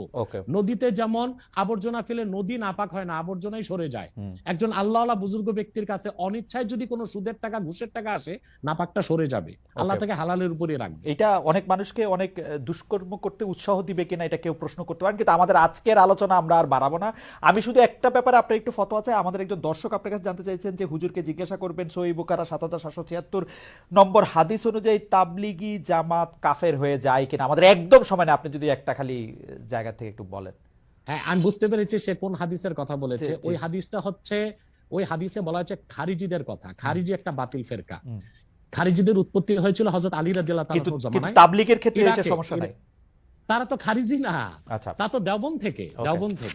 হ্যাঁ, তাদের আকীদায় ও কাজকর্মে কিছু ত্রুটি আছে, সেটা আমরা ধরছি, কিন্তু হাদিস শরীফে যেটা বলা হয়েছে ওটা খারিজিদের কথা। তাদের উৎপত্তি হযরত আলীর যুগে, এবং এটা ইরাকের হারুনা নামক এলাকায়। তাদেরকে হযরত আলী রাদিয়াল্লাহু আনহু 3 বার বুঝাবার জন্য আব্দুল্লাহ ইবনে আব্বাস রাদিয়াল্লাহু তাআলা আনহুমাকে পাঠিয়েছিলেন। তারা বুঝ যখন মানে না, তখন যুদ্ধে এসেছে তারা। হযরত আলী যুদ্ধ করেছেন, 8000 খারিজির মধ্যে 4000কেই 12000 খারিজির মধ্যে 8000 নিহত হয়েছে, 4000 বেঁচে গেছিল। সেটা খারিজি ফেরকার কথা। আপনি পরিষ্কার করেছেন এটা। ডক্টর এনায়েতুল্লাহ আব্বাসী, মুফতি এনায়েতুল্লাহ আব্বাসী, আপনাকে অনেক ধন্যবাদ। আপনি আমাদের অনেকগুলি প্রশ্নের জবাব দিয়েছেন, ধৈর্য ধরে অনেকক্ষণ ছিলেন আমাদের সঙ্গে। আমাদের অনেক দর্শক আপনাদেরকে দেখেছেন, অনেক প্রশ্ন করেছেন, অনেক প্রশ্নের জবাব নিশ্চয়ই পেয়েছেন। আপনাকে আমাদের সবার পক্ষ থেকে আন্তরিক ধন্যবাদ জানাতে চাই এবং আজকের অনুষ্ঠান এখানে শেষ করছি। দর্শক, আবার দেখা হবে পরের অনুষ্ঠানে।